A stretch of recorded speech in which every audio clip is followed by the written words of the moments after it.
3rd down and 8. Does he look that way? Klubnik taken down from behind by Young. This is 365 Sports, powered by Sikkim365.com. Tagovailoa in trouble, and he cannot escape. Sacked on the play by Alatamiwa Anabare. 365 Sports is presented by IdealMRI.com. High-quality MRIs for $497 or less. IdealMRI.com. Your health is important, so is your budget. Paul Woods in motion. This is 3rd and the full 10 for the Rams. And the pressure coming, and Hill's going to be sacked. Servassier, Dennis, and Kalijah Cansey. 365 Sports is also brought to you by Texas Farm Bureau Insurance, protecting Texans since 1952. Manis. That ball is tipped into the air. And here go the Hawkeyes. Jack Campbell with the return. Look at him go. He's still on his feet. He's going to take it to the house. Hello, how do you do? Have you subscribed to our YouTube channel? Search 365 Sports on YouTube. Brought to you by TFNB, your bank for life. Neal drops, now steps up, and gets taken down from behind. Nolan Smith. Now here's David Smoak, Paul Catalina, and Craig Smoak. Well, here we go on this Friday afternoon to close out the week in the first few days of the month of March, with so much to get to. And a lot of things today. A couple of media outlets, theathletic.com and CBS Sports, reporting about contact between the Big 12 and the Four Corners schools. We'll have that. Also last night, the story about ESPN kind of becoming what they would like to be as a food court, so to speak, when it comes to streaming. A couple of comments from Bob Thompson from that story. Gary Patterson leaving Texas. Bracketology as we head into the weekend, the last weekend of the regular season in college basketball. NFL Combine, Siaka Ika right now going through that in Indianapolis. So much to get to, including the Big 12 weekend. LaFonso Ellis will join us in about 15 minutes. Max Olson has written the story, and the story is that, well, The Athletic reporting, along with Stuart Mandel, if George Kliavkoff delivers an offer for Pac-12 media rights that is underwhelming, the Big 12 is prepared to pounce. That's renewed optimism about landing the Four Corners schools. Now, also, this is what was being said, is that there has been contact again. Now, whether it's the Big 12 contacting schools, what you legally can or cannot do, or those schools being in contact with the Big 12, third party, whatever, this is something that is, again, new. Doesn't mean it's official, doesn't mean that it's absolute fact that this is going to happen, but at least it's something new, or at least something that's kind of emerged among the two conferences. I do think that we're getting to the point where they're with, especially within the schools in the Pac-12, there are going to be dividing line factions among the ones that feel that they have options. Now, I would think that where those factions head depend on who are the more powerful people on either side of the factions. You know, we're tired of this nonsense, let's go to another conference, or we're tired of this nonsense, but that's more nonsense we can't wrap our heads around right now. Because I think pretty much across the board, there's probably not 100%, but most people are probably fed up with how the Pac-12 is doing things right now and how it's been for the last, commissioner with Larry Scott, and then how it's gone with this media deal. So, yeah, I'm sure there's some frustration, but where do you have the people who said, let's stay and stick this out and try to make it work, and the ones who are like, well, what are you trying to make it work for? That's where I think it'll get interesting, and who really has that clout and who thinks they have that clout, and where are they kind of swimming in what waters. The Athletic also, again, quoting Mack Rhodes from his comments to us in his weekly segment with us as a part of this story, but apparently there may be new contact between the two. Max Olson, Stuart Mandel, Dennis Dodd, Sheehan, all of them are a part of the reporting for two different outlets, theathletic.com, Craig, and also CBS Sports.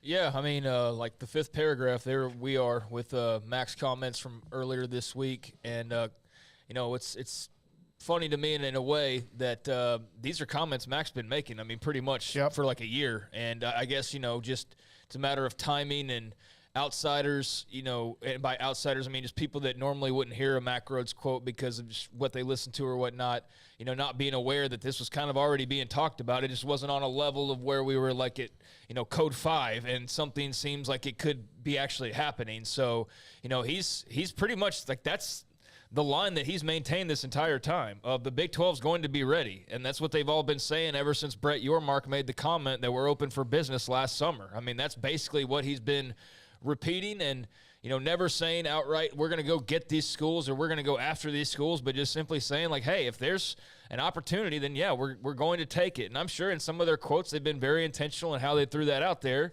to maybe rock the boat a little bit. And if that was the case, then I think it was successful because, I think you look at the pack right now and there's a bunch of people looking for the lifeboat, but they don't really know which direction to swim just yet, or if they can trust the other folks that they're going the right direction.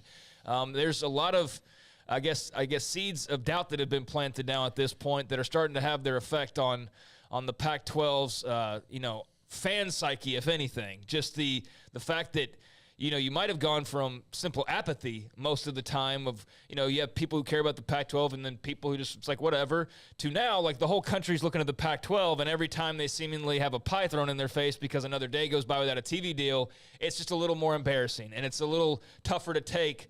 And then you start to get a little impatient and then you start to wonder, like, are those people right? Are we a clown show? Like, is this really not going to work out? And I think that's starting to kind of happen a little bit of fans of certain programs are like, wait, should we be jumping right now? Like, is that really our best move that maybe otherwise didn't think that before because this has continued to go on. So, yeah, it's a very interesting time. It's obviously not new news to us that we're, in this sort of period because we've been talking about it now for, a while. And certainly for the expansion folks out there, like I'll admit something. I think it was like a month ago we had somebody, it was probably longer than that, say, what are your thoughts on any future expansion? And albeit I did not consider the Pac-12, SMU, San Diego State. Like, I wasn't thinking in that realm of things. I was thinking more of like, big-time structure-shifting moves like a USC, UCLA, like an OU in Texas. I wasn't so much thinking about, the equivalent of Houston, BYU, and them jumping up a level because that just seems like that's going to happen.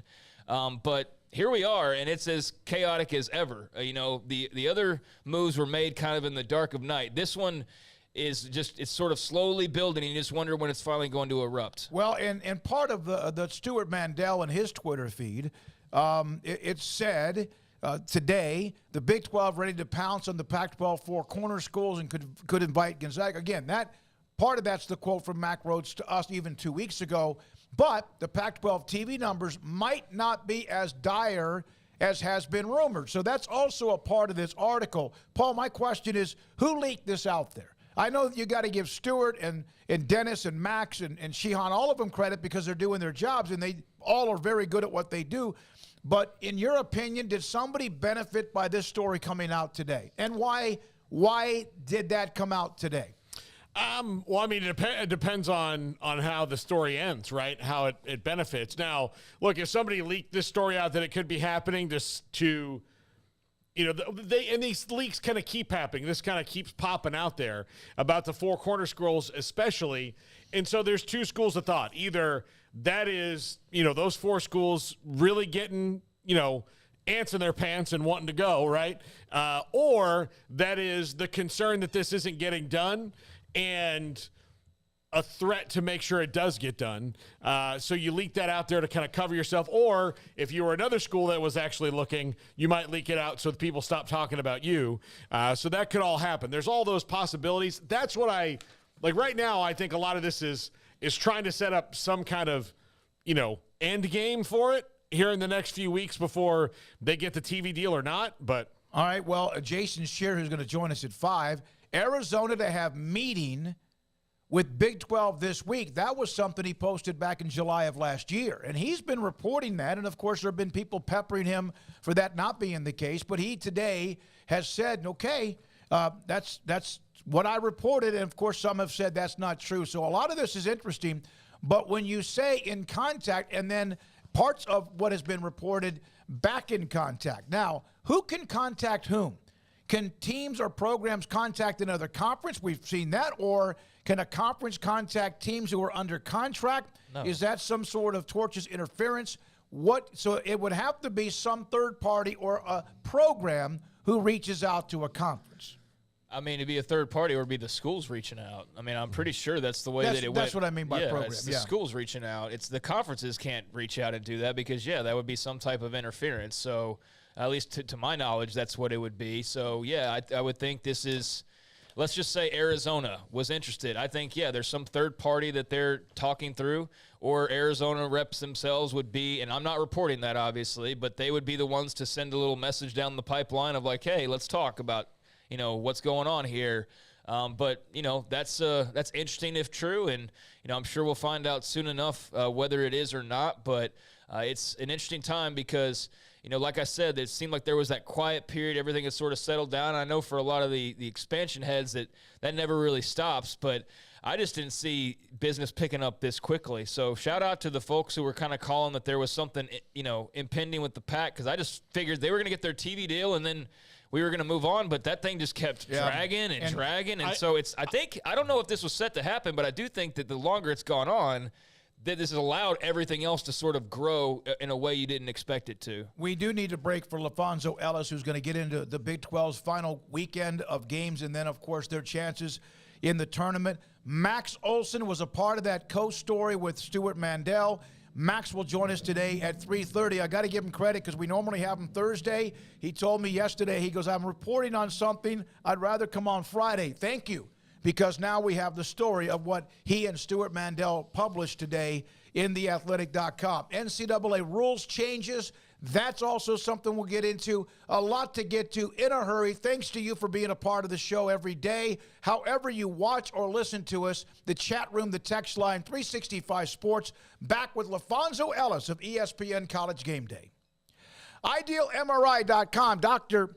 Robert Maxey, great friend of mine because he's helped me out. One, yes, they're a title sponsor of what we do, so we appreciate that. I've told the story. He reached out to me immediately once we announced that we were going to have a show. Took about maybe 2 or 3 text messages or a call, and they were in, and have been ever since our first show in April of 2020. But he's also helped me a lot when it comes to when I need something looked at, need evidence of a lower back issue, impingement, a nerve in my neck, whatever pain you might have. Doesn't have to be a muscle or a ligament. Could be something else. Like my T-band is all flared up right now because of an impingement in my back. He has set up appointments for me. He's made sure I've been able to get in quickly. And he's also contacted me almost immediately as soon as images come back to let me know what he has seen and also make sure that our doctors, whoever your doctor might be or mine, gets to see them as well in the portal. $497 or less every single time. $497 or less for an average of an MRI around the country. That's $1,100 at IdealMRI.com. During Ram Truck Month, shop the greatest selection of new inventory in Central Texas at Allen Samuels. Ram trucks have all the quality for work or play, with impressive towing capabilities, heavy-duty payload capacity, smooth ride, and a luxury feel interior design. If you're looking for a truck that can do it all, come see the possibilities of a Ram truck. And if we don't have exactly what you want in stock, we can help you build the custom car, truck, SUV, or van of your dreams. Shop Allen Samuels, DCJ.com, or come in to see us today at Allen Samuels in Waco. Do you or your kids get nervous about going to the dentist? Stonewood Dental, Dr. Steve Childress, he can help. I've spent a career taking care of patients who as children had bad experiences, and now they're adults that hate going to the dentist. If I get a kid at 3 years old and they come every 6 months and it's a happy experience, it's normal for them. Now they have an accident at 6 or 7 or 8 at school. Now they have a broken tooth or a trauma, and they have to come here. They're used to lights, they're used to water in their mouth, they're used to experience, they already trust us. It's amazing what we can do with that kid without it being a negative thing. But if I see a 6 or 7 or 8 year old that's never been to the dentist, and now they have a trauma or an unfortunate unexpected toothache, it's harder to do that for that kid and it not be somewhat of a negative experience. So bottom line is I try to teach kids and adults and teenagers and everybody the way I'd want my family treated, which is where it's a necessary part of life. You just take care of it. It doesn't have to be that big a deal. Learn more, stonewood-dental.com. Baylor Scott & White Southwest Sports Medicine and Orthopedics, the team physicians for Baylor Athletics, diagnosing and treating all sports-related injuries, including concussions. These specialists also provide orthopedic services for athletes and non-athletes alike, whether it's knee or shoulder pain, a wrist injury, orthopedic spine care, and even an arthritis and total joint clinic. Trust the doctors Baylor Athletics trust. Baylor Scott & White Southwest Sports Medicine and Orthopedics wants to get you back in the game.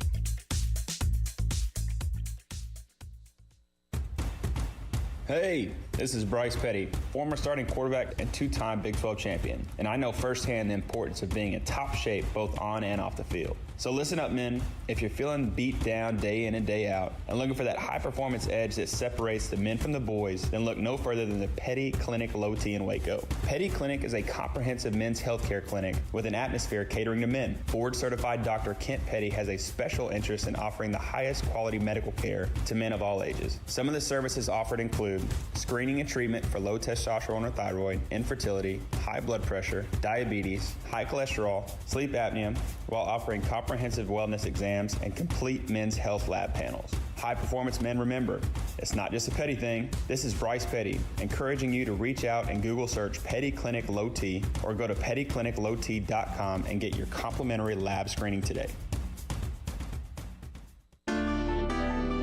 It takes time to reach goals. It's a truth that applies to more than sports. It goes for your financial goals as well. You work hard for your money, and you deserve an investment strategy that lines up with your game plan. And Chuck Verno, your Edward Jones financial advisor, can help. If financial investments aren't putting forth the effort you desire, stop by today for a financial review. Chuck Verno, 720 North 64th Street in Waco, 254-732-1161. Edward Jones, member SIPC.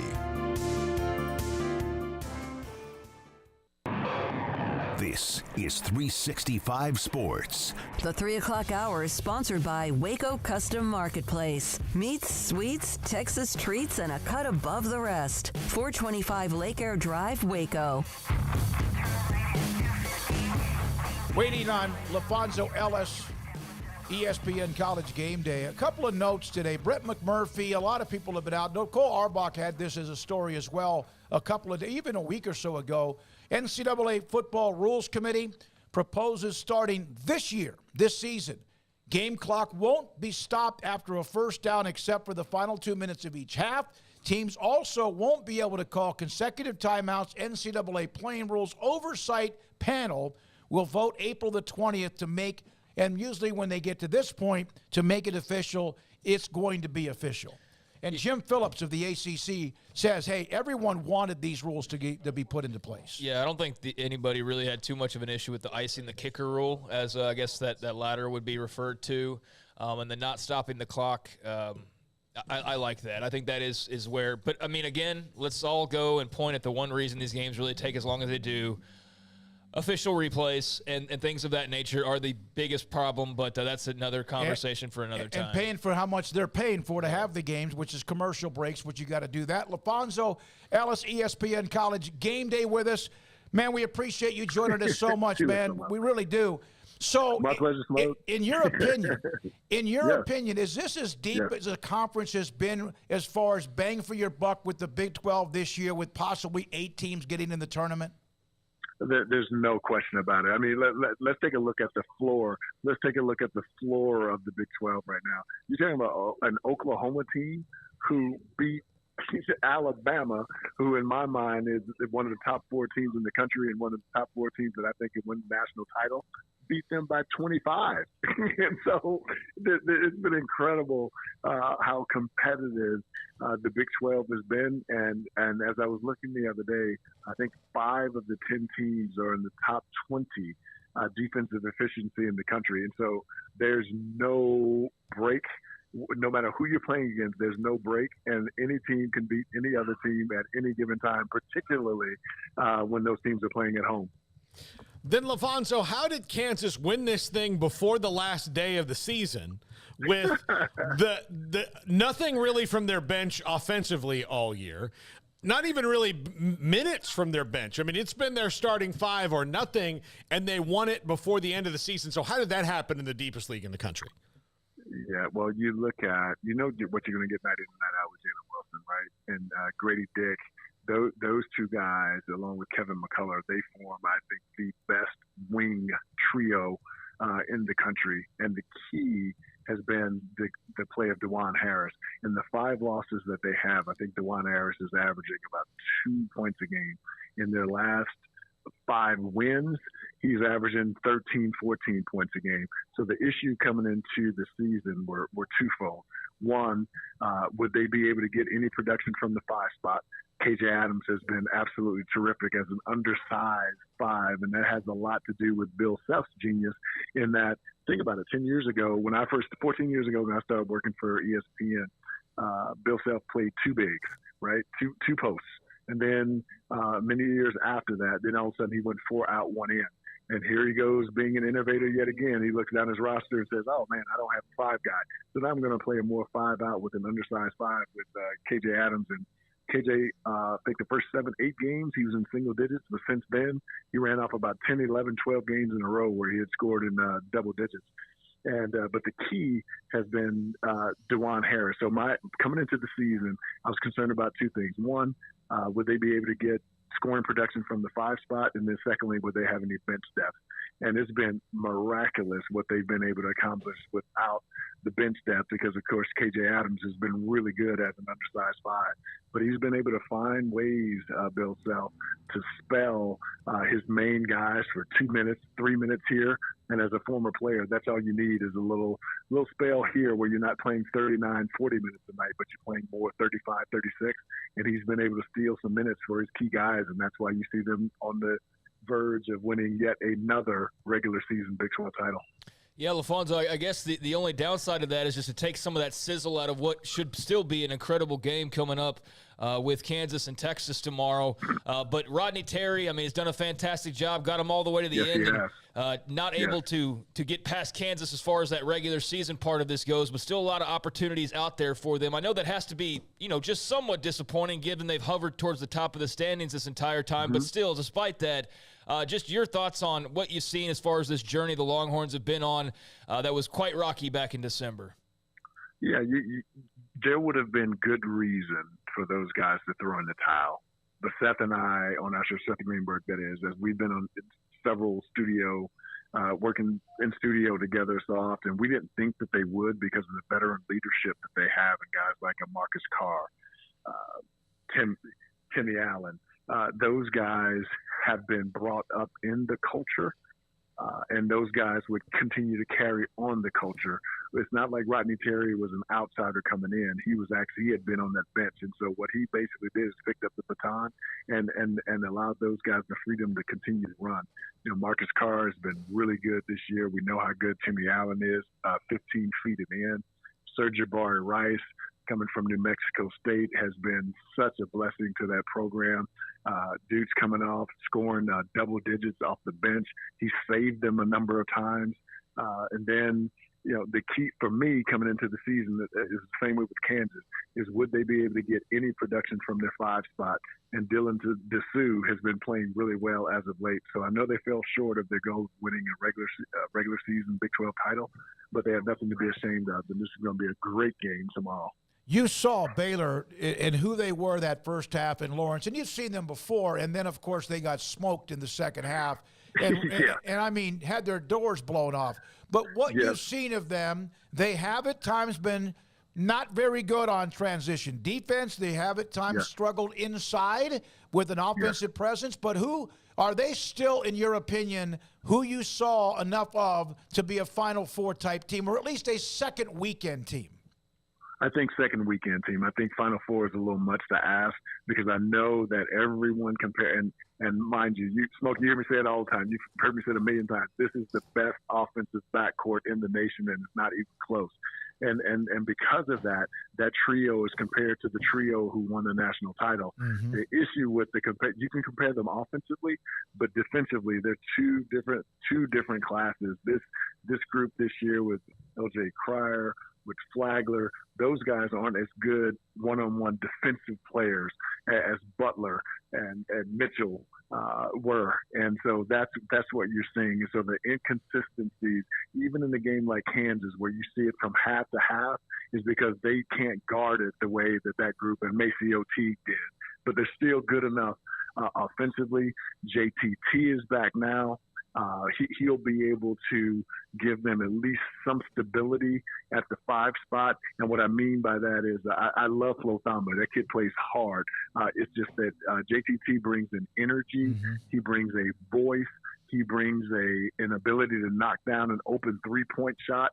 He gives just a little bit more offensive versatility or offensive firepower than does Flo Thamba. So if they're beaten in the first weekend, I would be absolutely shocked because I will pin them as a Sweet 16 team because they have the offensive firepower in the backcourt to be able to carry them. What team that you think will be a 1 seed would you be stressed out the most to be in their region? Probably Alabama. And the reason I say Alabama is because I know they're young, and that's one concern because they've never been in the spotlight of an NCAA tournament before. But they're the deepest, most talented team in all of college basketball. Brandon Miller, 6'8", 6'9", excellent three-point shooter, shoots over 40% from the three-point line, really good in ball screen situations, and because there's a smaller guy guarding him, he can either pull up like a Kevin Durant does if they're short of it, or he turns the corner, can get to the rim. He draws 2. He's a willing passer. Noah Clowney, 6'10", plays the power forward spot for them, long, lanky, can make an open 3, excellent rebounder, will block some shots, runs the floor. Charles Bediako, a 7-footer inside, shot blocker, rebounder. This is a group that can play in transition. This is a group that can play in half court. This is a group that can play really big, which is the way they start with Miller and Bediako and Clowney at 6'8", 6'10", 7 foot, respectively. Or they can downshift and put Clowney at like a 5 and put Brandon Miller at a 4, and you still have a mismatch out there. And Mark Sears, the transfer from Ohio, can really knock down shots. And so it's a really, really intriguing team. I wish their defensive numbers were a little bit better. If their defensive numbers were a little bit better, I would be as confident with them winning the national championship as I was with Baylor 2 years ago. But they're solid defensively, but they're not great defensively, but they're explosive offensively. LaFonso, last question. Game day tomorrow in Chapel Hill. You've been to a bunch of them, and you've been on it for now a while. Is it even bigger than you ever thought it would be as someone who's now a part of the actual production? It is. And Smoak, I said this a while ago. I said this to my wife, actually, and she sent me a really sweet text. In the first meeting this year, I'd always wanted to have the opportunity to call a Duke, North Carolina game. And look at what the Lord's done. Here I am with College Game Day, and I get a chance to have a front seat there and doing the halftime shows and the under 4 pops and et cetera.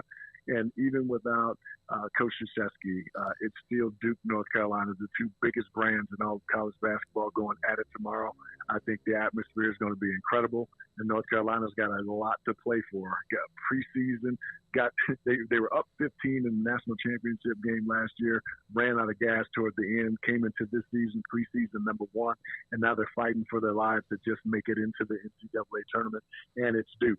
Yeah. A team that's really healthy now and has found its way, and they're going to go at it tomorrow. I can't wait to see it. LaFonso, thank you so much for your time. I know you have a bunch on your plate. We appreciate you so much.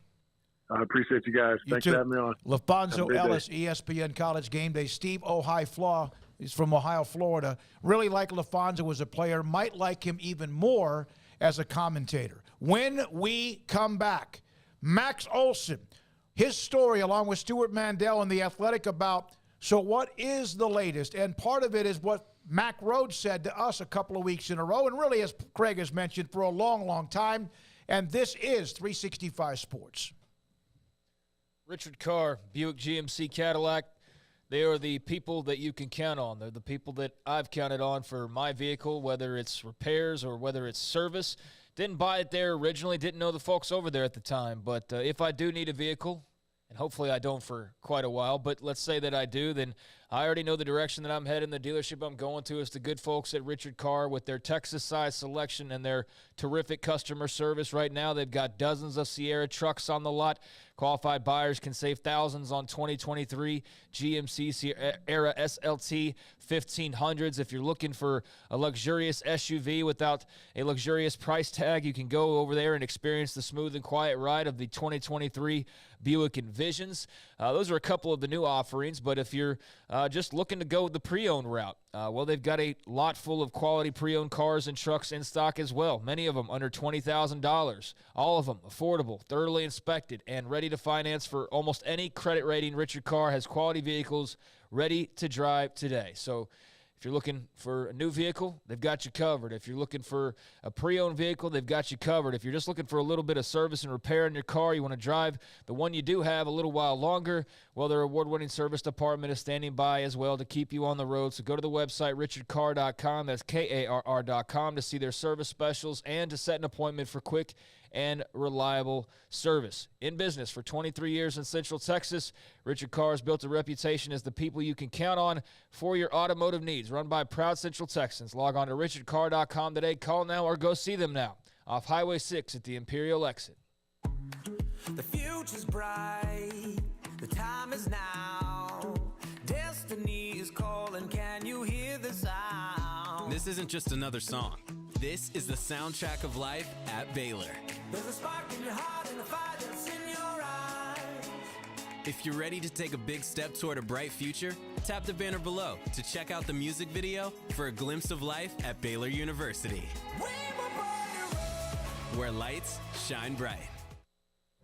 Stepping into a new pair of boots is great, but stepping into the boots of a U.S. Army officer can also add confidence and leadership skills to your son or daughter's career path. There are more than 150 occupational specialties to help them find the best fit for their future. See all the things your son or daughter can achieve in our boots at GoArmy.com. U.S. Army Waco Recruiting Company, 254-598-8131 or 254-776-1543. Let Camille Johnson Realtors guide you seamlessly through the process of buying your dream home or selling your current one. Commercial, farm and ranch, or residential, Camille Johnson Realtors can smoothly and successfully lead you through any transaction. With a team of 28 experienced agents who are excited about serving you, Camille Johnson Realtors services the entire greater Waco area. If you're in the market to buy or sell, contact Camille Johnson Realtors, 104 Midway Center in Woodway, or find them online at www.camillejohnson.com. Camille Johnson Realtors, elegant, charming, warm. Welcome home. Pizza, burgers, and Bears football. There's no place around Waco that serves them all other than Bubba's 33. Come show your green and gold and enjoy some of Waco's best food and beverages while watching your favorite team, the Bears. When real Bears fans get hungry, Bubba's 33 is the #1 spot for ice-cold drinks, hand-stretched, stone-baked pizzas, and bacon-infused burgers. Join us for indoor or patio dining. Bubba's 33, Waco's restaurant and proud supporter of Baylor Bears football. Sick 'em, Bears. At Ideal MRI, we feel blessed to be a part of the Waco community. We're a small family business right here in Central Texas, and our goal is to bring down the cost of health care while maintaining high quality. At times like this, the cost of health care has never been more important, and unfortunately, significant illnesses and injuries still occur. That's why Ideal MRI is open and here to serve you through the difficult time. We offer premium MRIs just like a hospital with state-of-the-art technology and specialists, but you'll pay less. Sometimes thousands of dollars less, whether you're using insurance or not. At Ideal MRI, we accept most insurance and there are no hidden costs, even offering financing if that's needed. Everything included in the price, and you'll not get something as a surprise in the mail later on. If you need an MRI, ask your doctor about Ideal MRI. They'll know. You can schedule an appointment safely from home online in minutes at idealmri.com or give us a call, 833-IDEAL-MRI, idealmri.com. There are 26 letters in the alphabet, over 600,000 words in the dictionary, and just 3 of them said together can change everything. Let's order pizza. Those 3 words lead to dough made from scratch and 3 fresh signature cheeses that blanket golden crust in a heavenly melt on Marco's Pizza that'll blow your mind. So visit marcos.com to order and stop by Marco's Pizza in Belmead, China Spring, Woodway, and in Robinson. Marco's. Pizza lovers get it.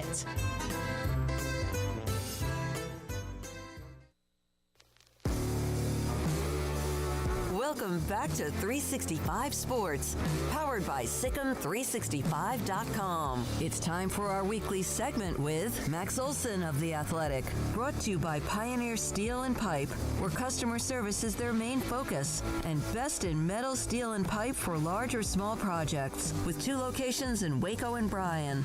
Family owned and operated since 1943. Max Olson joins us a day after normal, and the story out in The Athletic, Big 12 looking west, Pac-12 looking for a TV deal, what we're hearing on realignment, Max and Stuart Mandel. Max, thank you very much for your time. Of course, we've had some of the quotes, or one of the quotes in the story was with Mack Rhoades on our show. What in particular did you feel like it was time to write this specific story today? Yeah, I appreciate you guys having me on as always. And kudos to you for asking the right questions of Mack Rhoades, because I think Brett has done a pretty good job recently of kind of limiting the leaks and not having the ADs and other folks talking on this stuff as much. So, again, kudos to you for asking the right questions.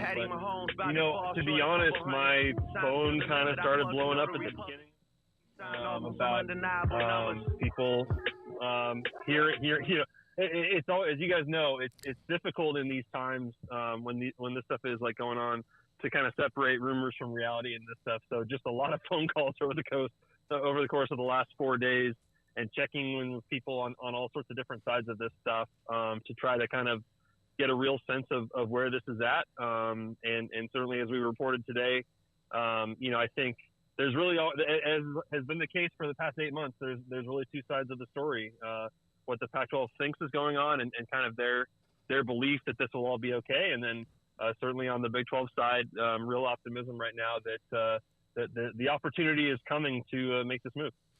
Do you think that there is enough division in the league right now to make this happen at the end of this year and just call it a day? Or do you think this is the first step of what will be several of a begrudgingly, tied together unit for 4 or 5 years before it happens again? Yeah, it's a great question because I could definitely see that. Like the Pac-12 presidents obviously are risk averse. I think they're obviously, they view this stuff differently, in terms of academics over athletics, and certainly we have seen that from the way that they chose not to expand when they had their opportunity in the summer 21 with all the Big 12 chaos. You could see them saying, it just seems like the safer thing to do is take a short deal, even if we don't love the money, even if we don't love the distribution, and just, reassess this in 2030 and see where the Big 12's at and all that. But I think you've got a clear, even if they were to stick together and get an acceptable deal, I think you're still going to have a problem with Oregon and Washington because I think it makes sense for the leaders of those schools to think that unequal revenue sharing makes sense for what they're bringing to the Pac-12. And I think certainly they are the ones of the 10 that realistically could have a few different options, especially if the Big Ten ever, had a change of heart and felt that it wanted to expand its West Coast presence. Max, any idea of where we stand on a story that kind of popped up for a second and then sort of faded away again, but the Pac-12 expansion piece, SMU, San Diego State, just a couple weeks ago, there was Kliavkoff at the SMU game in Dallas, and that seems to have cooled off a little bit. I understand that's probably because the TV deal is going to play a big role in that, but any idea where they stand and how that sways one way or the other the folks in the Pac-12 right now and securing the future, so to speak? Yeah, I think when George took the in-person visit to SMU, I think it certainly got all of us wondering, had the order of operations changed on this a little bit? Was it important for them to add members to improve the deal? I think it's still a matter of get the TV deal done first if you can, and then expand after that. I think from the conversations that Sue and I had this week, I think the sense I got was, I don't know that at this point there is a lot of consensus about even as easy a candidate as San Diego State for them. And I think, obviously those conversations get more serious after a deal, but at this point it doesn't even really seem like there's a real unanimous feeling about, San Diego State or SMU. And, to be honest, for the sense we got from talking to industry sources that are experts on this stuff, there is a sense that San Diego State and SMU would, dilute the value of the Pac-12 media deal. Max, a question for me is and you guys got your stuff, and you both are incredible at what you do, and the other stories that have come out, do you feel like somebody else that's not USC or UCLA or even not the Four Corner schools wanted to see this story out to see what the reaction would be? No, it's pretty hard to get people to talk to you right now. Okay. That's just the reality. That's my kid getting in the car here screaming, "Hey, bud." Sorry about that, guys. That's good. Yeah, no, this is not coming from motivated parties within the Pac-12 necessarily. I think it's again, it's hard to get people in the Big 12 or the Pac-12 on the record about this stuff and really the sense of where they think this is going. So lots of phone calls to lots of people inside and outside of these conferences. Do you feel that there are some schools that are more motivated than others to explore all possibilities? Yeah, I do. I think if you're talking about the Four Corner schools, I think there are some that are, it seems like they're more open to this, and there are some that seem more resistant. I think that pretty consistently, I think Arizona State publicly has been more resistant to this, whether it's Ray Anderson or their president. I think Utah has seemingly been pretty resistant to the idea. We'll see if the tune changes on that. And, but I think that on the Arizona and Colorado side, I think the sense I get is that maybe those are a little bit more realistic in terms of what the value that they bring to the Big 12 and maybe, them understanding the upside of making a change. Max, I know that, there's been various plays like us, and you talked about it, but this has been out there for a while, the whole Pac-12 part of things.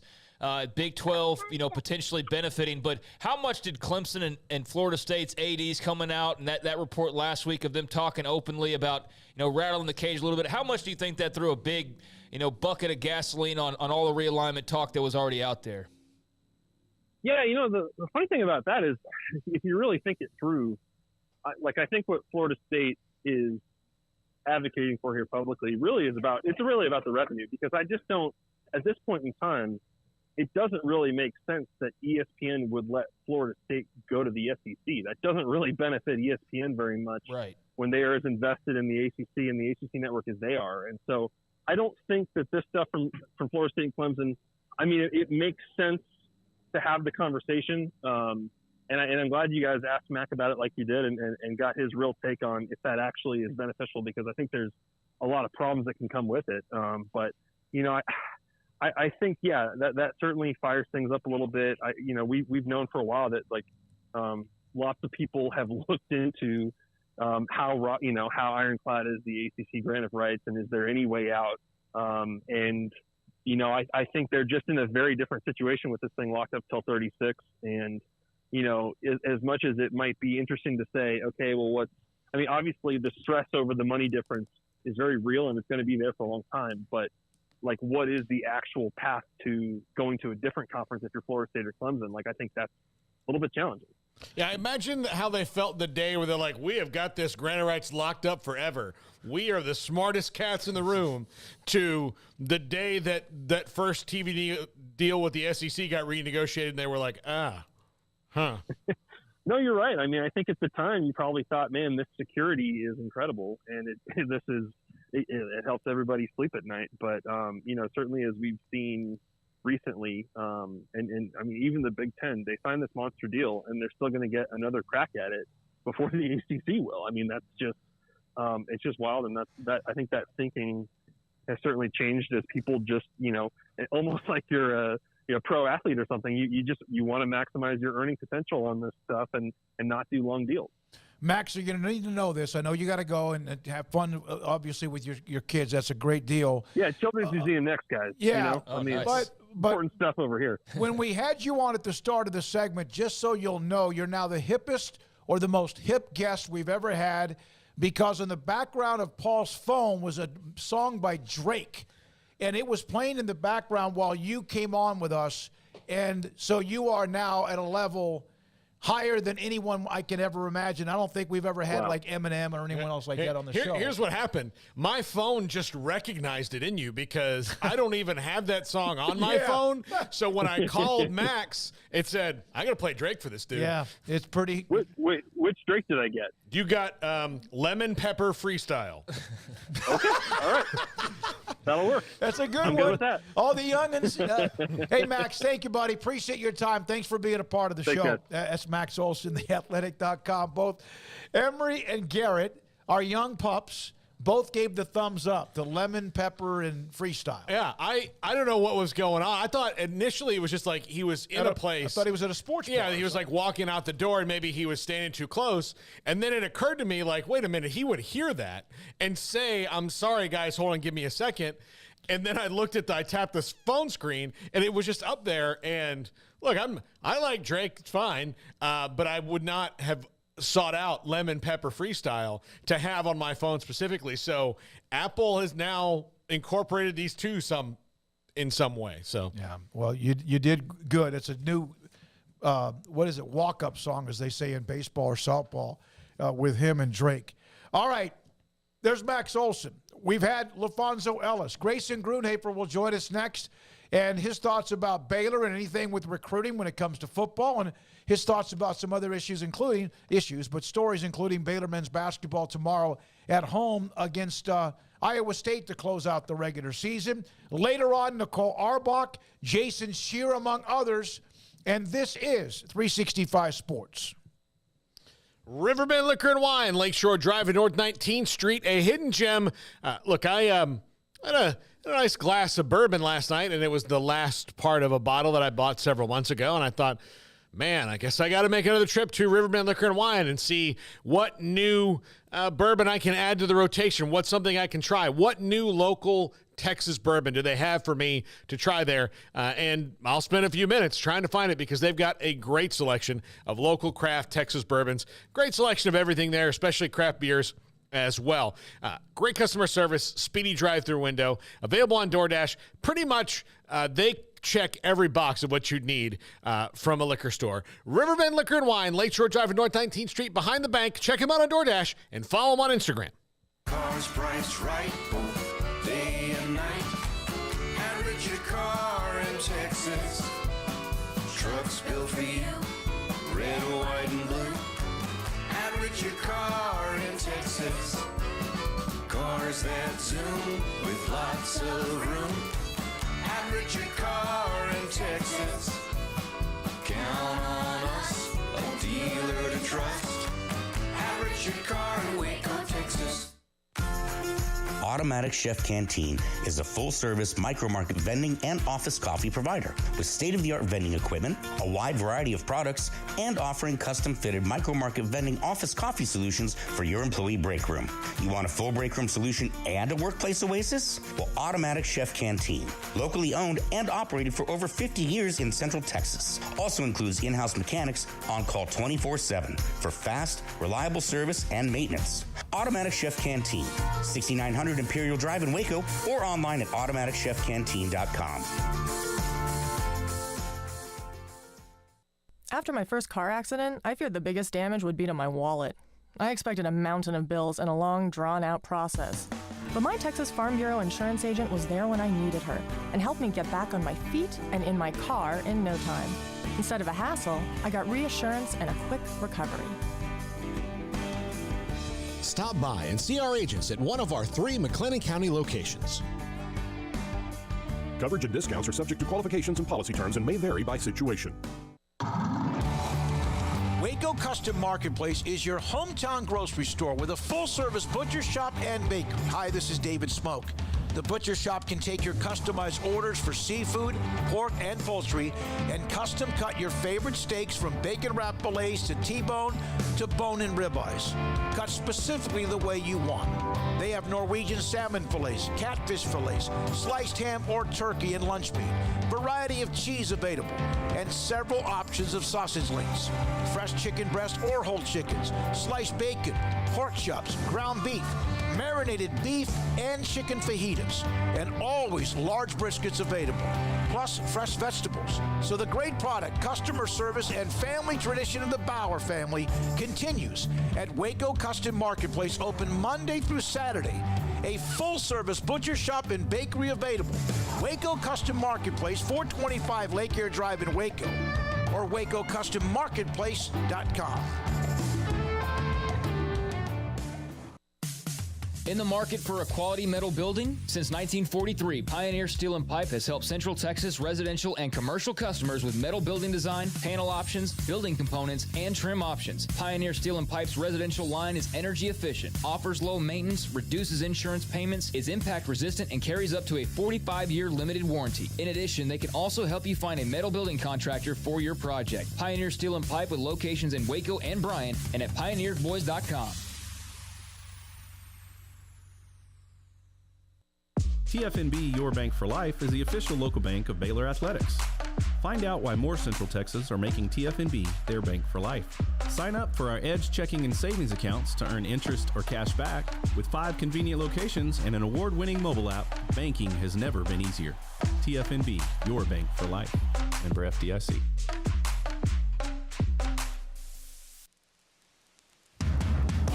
Welcome back to 365 Sports. It's time for our weekly segment with Grayson Grundhafer of SicEm365.com. Brought to you by Pioneer Steel & Pipe, where customer service is their main focus, and best in metal, steel, and pipe for large or small projects, with 2 locations in Waco and Bryan. Family owned and operated since 1943. Grayson Grundhafer with us, 365 Sports, also co-host with Craig, the Bearcast on Tuesdays when it is released. Grayson, thanks for your time. I know there's some things in the premium section that need to be, what is said in the premium section or written there stays there, but can you touch on the story involving the Alito quarterback and the interest and what kind of player he is? Yeah, so it's one of those kind of more recent developments, I would say, because Baylor – towards the very beginning of February when the dead period started, they actually offered 2 quarterbacks on the same day. And so Haas Haney was one of them.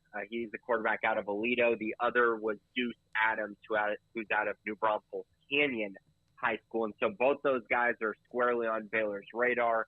Deuce is actually visiting next weekend, and then Haas isn't going to visit until April. But yeah, so basically, Haas Haney is a kid who I've gotten to talk to recently, but has been a big name in high school football over the last year. Obviously, Alito, making that run to a state championship. Haas was the MVP of the district as well. Really good athlete, 10.68 in the 100-meter is his PR, and that was as a sophomore. So very, very fast. Has a very good arm, too. If you watch, kind of the things that he can do, the throws that he can make, you can clearly tell, he's a very good quarterback. The only knock on him is that he's about 5'11", 180 pounds. So the height, not great, but when you talk about, guys playing in college, you don't necessarily need to be the biggest guy. And he actually reminds me a lot of a quarterback who Baylor's actually going to play this year in UCF, John Rice Plumlee. He really reminds me of him, just their ability to run the football while also being, very good passers as well. But, yeah, he's a very accomplished kid. He had over 2,000 yards passing, 20 touchdowns, and then on the ground, nearly 1,300 yards and 15 touchdowns. So really good player who has a lot of interest in Baylor despite the fact they committed to Duke currently. Grayson, who do you think will be the transfer that we see the most immediate impact from in the spring and maybe notice the most? Wow. That's actually a great question. I think that a lot of times we overlook offensive linemen. And so therefore I think, while we'll notice them, I don't think they're going to get the headlines that maybe some of the other guys will. So I'm going to go with Tetron Jackson. and the wide receiver transfer out of Arkansas. This was a guy that Arkansas was planning on being their number one receiver going into this season, and instead he decided to transfer out. And Baylor was able to land him, and he was a guy Arkansas absolutely did not want to leave their program, and he was like, you know what, I haven't been getting the opportunities that I need. I want to go back to Texas. So Baylor gets him, and now I think he's going to be the best receiver on this football team next year. And I do think that's kind of saying a lot, as Hal Presley's another year in. Monterey Baldwin has been the most productive. But I really, really think that Keytron Jackson's going to have a huge impact. And I think a lot of people will notice that, because I do think the wide receiver position was criticized a ton last year. So it'll definitely be a focal point in the spring. Grayson, can you kind of just update everybody on where we are in the recruiting calendar? I think for people on the site, we're just constantly, hit with news, and so we're always keeping track of it. But where are we sort of in the process of the recruiting class of 2024 as we start to enter spring ball and things like that opening up? Right. So the dead period just ended. So March is going to be a time where you'll see visitors at Baylor. You'll also see visitors in April as well. But this is also a time where you're going to see Baylor kind of be patient on how many guys they actually bring in on visit at this moment. And the reason why I say that is because a lot of times they're going to want to wait till the end of the month when the spring game is happening and when, spring practices begin so the players can come and visit, of course. So currently 3 commits. This is a period where you'll see a lot of visitors kind of in and out on campus. And then this is also a time where Baylor kind of needs to figure out, okay, summer's right around the corner, and who are the guys that we want to invite to take official visits, and who are the priority guys in this class, especially as they're still trying to, figure out, how many spots are we going to have available, how many guys are going to transfer out after the spring, things like that. But this is a time period, I think, in general, where it's building relationships, getting guys on campus, and then figuring out who you want to be official visitors when those do happen in the summer. I will also say, on next weekend, on Sunday, is Under Armour's camp, and that's going to be a big one as well, as they send out, testing times and results and things like that to schools. So that's a great opportunity for Baylor to kind of see, what guys have made improvements on their times, who are really, hidden gems that are really good athletes.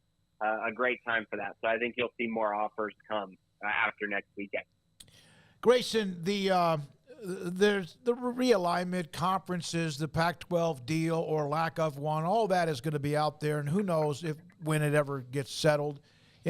But let's say that somehow or another that the Big 12 ends up with 4 schools, as the ones that have been mentioned are Utah, Colorado, Arizona, and Arizona State. Does that change in any way how Baylor would look west when it comes to recruiting? I think that is a very good question, but I would also say that I think Baylor's already kind of done that. Now, it's been very specific, right? It's been very much Arizona and Utah. So maybe they're able to kind of shift gears, look into California more, maybe Colorado, things like that. But I do believe in general, since Jeff Grimes and Eric Mateos got to Baylor, a lot of things have changed on that front as far as their recruiting philosophy, going out to the West Coast. And so I think it could become even more a part of what they're doing. But I think in general, this is a Baylor program that's going to rely on in-state recruiting and then find the connections that they have out of the state. And so I think so far we've already seen the connections that they have. I think that A.J. Stewart brings even more connection out west. And so, yeah, I think you could see an expanded approach there, but maybe not necessarily just because of the teams they add, maybe more so just because of the guys that they have on staff. Yeah, I've always been kind of surprised that they have a California head coach and they haven't quite hit that yet, but I know he's been gone a bit. But I would think that would have to maybe be phase 3 of the recruiting super plan, is to grab a couple kids out of Cali every year. Yeah, I think it's one of those things where you kind of got to wait on that, right? Just because of the fact that, you want to hit on the guys that you have in the state. And so until you have a guy in California that is like, hey, I know this head coach, I have a good relationship, I know that he has interest in coming to Baylor, I know that we have a fit for him, I think it just becomes a whole lot of questions when you go out of state. It's got to be the perfect fit. It seems like that's kind of at least been Baylor's approach over the last few years. It's got to be just this ideal perfect fit and a kid who really wants to be at Baylor. Grayson, here we are at the tail end of this segment, so I'll just throw one more at you before we go here and turn to the basketball side of things. I mean, we'll have plenty of football coming up here over the next few weeks with spring ball opening up, but you and I also talk some basketball on the Bearcast, and just what are your thoughts on Scott Drew and the men, their positioning? Obviously some injuries this past week, but what do you think of where they sit entering this final weekend and this final regular season game against Iowa State? I think they're in a great spot. I think if you look at kind of what happened this week and the fact that Texas lost to TCU, they're now tied with K-State. Kansas has kind of separated themselves, which is fine because Baylor still has a shot to get the number 2 seed in the Big 12 tournament because Baylor's got the game against Iowa State. But then you look at the other teams, Kansas State has to go on the road to Morgantown and face the West Virginia team that's kind of in a must-win mode. Because if they win that game, they're probably in the NCAA tournament. So that's going to be tough. And then Texas, of course, has to play Kansas.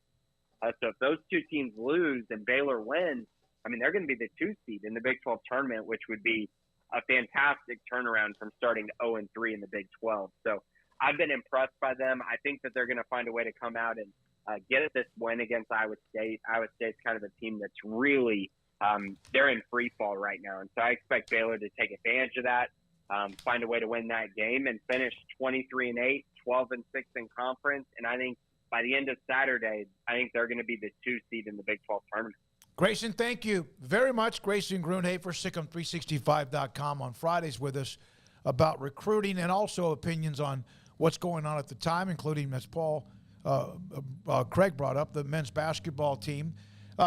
We'll have some basketball notes. We had LaFonso Ellis earlier. We'll get back to a couple of other things, including last night, Bob Thompson, our good friend, the former Fox Sports executive, put up, here we go, on a tweet that ESPN wants to be the hub of all live sports streaming, even if it helps its competition. We'll come back with that and more. At the bottom of the hour, Nicole Arbach, theathletic.com, on many things, college football and athletics. Nikki Collin, also Jason Scheer on Arizona and today's news, anything that perked his attention or maybe something he already knew. And then, of course, Paul's Top 5 at 5:50. This is 365 Sports. PettyClinicLowT.com can help you become the high-performance man that you want to be and need to be and perhaps used to be. Maybe you're not quite there where you have the symptoms of low testosterone, which can be. Your sleeping habits are not the same. Your sex drive is not quite the same, or maybe not the same at all. And then also your energy is just out of whack. It's just not there. There are some other things that contribute to that, but testosterone dropping and testosterone levels inside your body with Father Time can also contribute to that. So PettyClinicLowT.com, contact them, PettyClinicLowT.com. They will then set up an appointment for you to go get your blood drawn, to go get your lab work. They'll get the results. Dr. Petty will look at them. And then if your testosterone levels are too low, they'll be in contact with you no matter what. But if they are too low, there's a program to increase your testosterone levels, and Dr. Kent Petty can help you with that. So you can become the high-performance man that you want to be, need to be, and used to be. PettyClinicLowT.com. With so many companies and policies out there, it gets so confusing shopping for insurance, and I never know if I'm getting the policy that's right for me. Luckily, I met the team at the Niche Group Insurance Agency. With the Niche Group, you can go to one company and get access to coverage options from many insurance carriers, and you get to speak to a real person about your specific coverage needs. With the Niche Group, I know I'm getting the right coverage at the right price. If you need insurance, talk to the experts at the Niche Group at 1-800-258-8302. Riverbend Liquor and Wine, Lakeshore Drive and North 19th Street, right behind the bank, is a hidden gem in Waco. If you're a fan of bourbon, especially local Texas bourbons, that's where you gotta go. Balcones, TX, Devil's River, whatever it is, they've got it. Riverbend Liquor and Wine, plus the best selection of craft beers in Waco, seasonally churned out throughout the year. Whether it's spring, summer, fall, or winter, Riverbend Liquor and Wine, best selection of craft beers, a speedy drive-through window, and excellent customer service. Find out more on Instagram or just go by and see them. Lakeshore Drive at North 19th Street behind the bank. How did Edward Jones become one of the biggest financial service companies in the world? By not acting that way. Financial strategies, one-on-one advice, it's a big difference. And that's why Brad Wilson, your Edward Jones financial advisor, makes sense of investing. Experience the difference for yourself. Brad Wilson, 250 Sharon Drive in Woodway, 254-776-4337. Edward Jones, member SIPC. Don Humidor, your home with a 48-foot walk-in humidor with the elite cigar brands from around the world, including the #1 cigar of the year, Aging Room Cuatro Nicaragua. Plus, they have the great brands like Macanudo and Artur Fuente, Rocky Patel, Aston, and so much more. CBD, great for sore muscles, aches and pains, sleep, Vita Dreams, and anxiety, mild depression, general health and wellness. Their staff very knowledgeable on the subject. If anyone is curious about CBD, ask Carol and Ashley. Don Humidor in the Townwest Shopping Center off Valley Mills in Waco. Shorty's Pizza Shack at 12th and Bagby is a homegrown, locally owned pizza place that's out of this world. Everything from the dough, the sauce, the sausage topping is made fresh in-house. Not to mention the amazing pizza pillows, the chicken wings are to die for. Try the Sikkim sauce, chili cheese fries or tots, plus great specials on food and drink every single day. Shorty's is also the perfect spot to watch the game with your friends. Shorty's Pizza Shack at 12th and Bagby. Tell them Paul sent you by. Boozers is the wedding ring store and more. If you're ready to get engaged or already married and want to upgrade your wife's ring for a special anniversary, Boozers is the place to go. With the largest selection of premier quality diamond engagement rings and wedding rings in Central Texas. They have 7 cases with over 300 styles of rings from top designers like Natalie Kay. Choose from yellow, white, or rose gold, plus beautiful top quality loose diamonds. With an in-house jewelry, they can also custom make anything you want. Bring in a picture or drawing and let Boozers create your one-of-a-kind pendant or ring. They can even use some of your old gold and diamond jewelry to create something new. At Boozers, you'll find a great selection of quality timepieces, and Boozers is the place for expert watch maintenance and repairs too. They specialize in expert Rolex watch repair for fine jewelry, watches, custom work, and more. Go to Boozers on Valley Mills and Lake Air Drive in Waco. Boozers, the wedding ring store and more. This is 365 Sports. Are you a Sikkim 365 super fan? Then try out our premium subscriptions at Sikkim365.com. All right, one of the interesting notes from late yesterday, and of course Bob Thompson has been a part of this show a bunch, former Fox Sports executive, including earlier in the week and last week, I think it was, late last week. Patrick Crakes has been on. A lot of people about this, what can happen in TV deals. The Big 12 was looking for them, and of course they launched and got that one done early. So here's late last night. Here we go. ESPN wants to be the hub of all live sports streaming, even if it helps its competition. Now, what this is that ESPN has held conversations with leagues and media partners about building a feature that would link ESPN digital users directly to live sports games, including those that air on other companies' streaming services.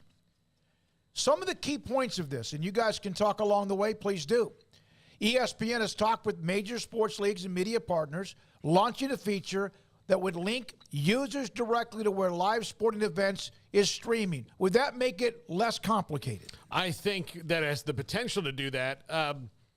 Think about it the way that if you have an Amazon Fire Stick or a Roku or, I mean, just kind of anything. Like if you've ever signed into an app and it says sign in with Google and you just click yes and it, you do your 2-factor authentication and you popped up and now your Google account is hooked up to this app. Basically, I think the simplest way to do it would be they would just have the entire sports schedule of what you wanted. So say you're going to watch college football that day, and there's games on Fox, there's games on NBC, there's games on CBS, there's games on the ESPN family of channels. And so when you want to go stream that game, you just click on down to it, and because you've already logged into Paramount Plus or Peacock or whatever else you're going to do, you just hit it, and it would, take you to that app. And so while that does maybe take you out of ESPN's app, it definitely brings you to it for sure. So while you might be sacrificing some time spent viewing on some of that, I think you're getting a lot of app downloads in the. So how does ESPN get? How does ESPN get paid here? I think it. How do they make money? I think it helps increase their downloads. Plus, it keeps people on their app. Like once that game is over, they're going to go back to like, you okay? Game's over. Where I'm going to go back to? I'm going to go back to the ESPN app. But you don't have to hop all the way around.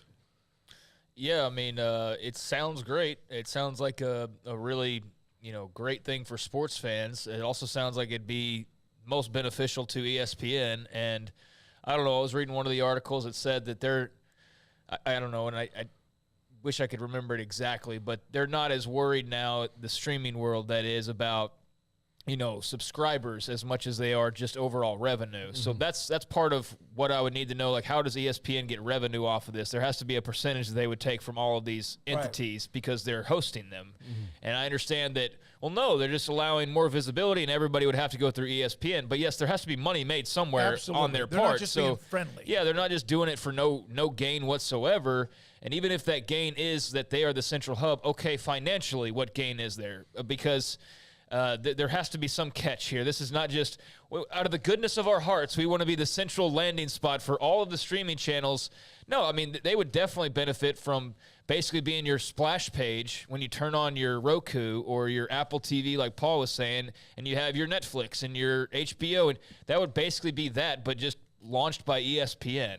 And it would make things far simpler. And if you are a Pac-12 fan who's trying to figure out, hey, I don't have Apple TV, the way that it was explained was you wouldn't even need to have all of the streaming services, which is a part that I need some more dots connected, because that doesn't make a ton of sense to me, that there wouldn't be, like, I understand, like, because there's no way you're getting everybody to sign up for every single thing to watch every single game. So this would alleviate that.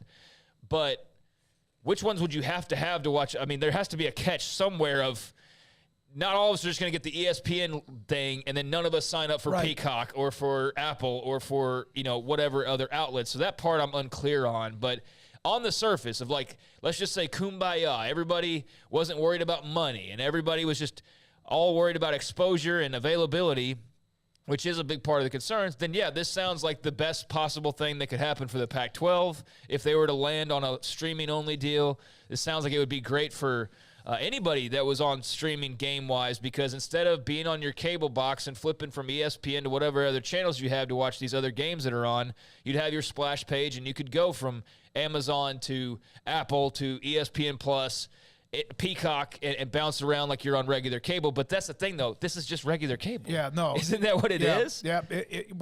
Key points. Two other ones. The actual media partners have not yet been determined. There's no timeline on when a feature would launch. Right. It could also involve global streaming services, direct-to-consumer regional sports network products, and aim to make ESPN the TV guide. And I was going to use TV guide as an example. This is one of the key points of live sports. Well, I asked. Go ahead. The RSNs need something. Well, yeah, because we saw the story earlier this week on that. Yeah, right. I mean, they're like, Bally Sports is going belly up, and it's not working out, and then they've got some other ones that just are not doing it. They can't all be NESN or the Yes Network, but which are owned by the leagues or the teams. But yeah, there's a lot going on. Root Sports is a problem. Yeah. Yep. So I asked Bob Thompson earlier today, and I texted him. I said, so what does this mean? He says, look at it as though ESPN bought a food court in the mall. The food court will have a variety of different chains, and you can buy something from several, or you can buy something from just one. It simplifies your shopping experience by having them all under one roof, but doesn't necessarily give anyone an advantage over anyone else. Also, he added, but first, ESPN has to convince them to come to their food court and get them to agree to give them a portion of their sales, which is what we discussed about. They're not just doing this to be nice. Well, yeah. They're doing this also to have some way of making money, and that last paragraph or that right there tells you how, if in fact it would work out, that's how it would work out. So I would assume the easiest way would be if you sign up through ESPN for any of these other things, they would get a cut of it. But if you don't, then they wouldn't. Because if I just sign up for Peacock and watch Peacock, and I'm not using ESPN's service, and they don't get a cut of that guy. But if they get a cut of the guy who's like, yes, this is super convenient for me, Now, the other thing I think it'll do for ESPN, and this is something that finally, Smokey, and we've been fighting this battle in our business for a long time. Advertising used to be sold, especially in radio. Everything was kind of on like an overall number, especially for audio stuff was, music was, the big country station, the rock station get the big number here.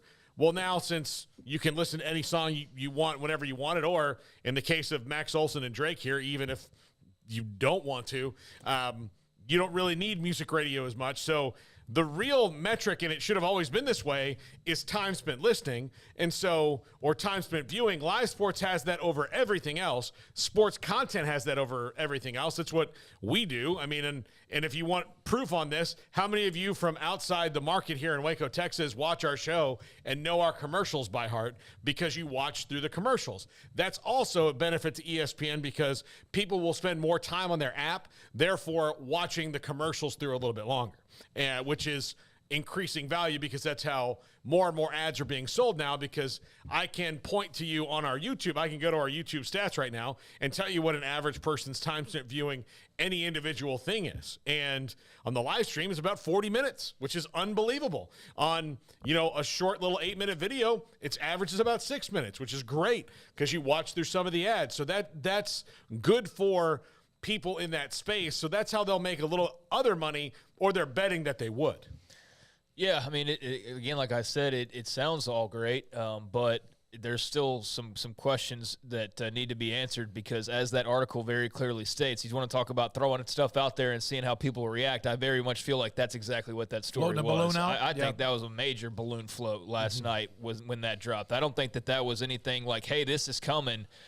There's no concrete evidence to say that that's happening anytime soon, just that the idea is being kicked around. And I just feel like the timing, given what's kind of out there right now, that was let's see what this reaction to this will be. And I don't know, I feel like most people think the idea is great, simplify everybody's life, but there are some dots that need to be connected, like I said, of how much is ESPN wanting to take out? And if you're Amazon or your Apple or your anybody else who's streaming, business-wise, how much of an effect does that have on what you're taking in otherwise if you just do it on your own? Like, is it beneficial to go and be one of 6 other streamers or however many streamers? And that's the thing, too, in the article. No one signed up for this. There's no agreement. There's nothing in place. There's no, hey, this is coming in September of 2023. Nothing like that. It's just simply an idea. And, of course, ESPN would want this. They'd be the center of the sports world, even more so than they are right now. And they'd also be getting a little sliver of the Amazon subscriber who is a Prime member but didn't sign up for necessarily the whole ESPN package. All of a sudden, they're on the ESPN app because they want to access the, so, yeah, from their vantage point, it makes a ton of sense. I'm not sure about for the rest.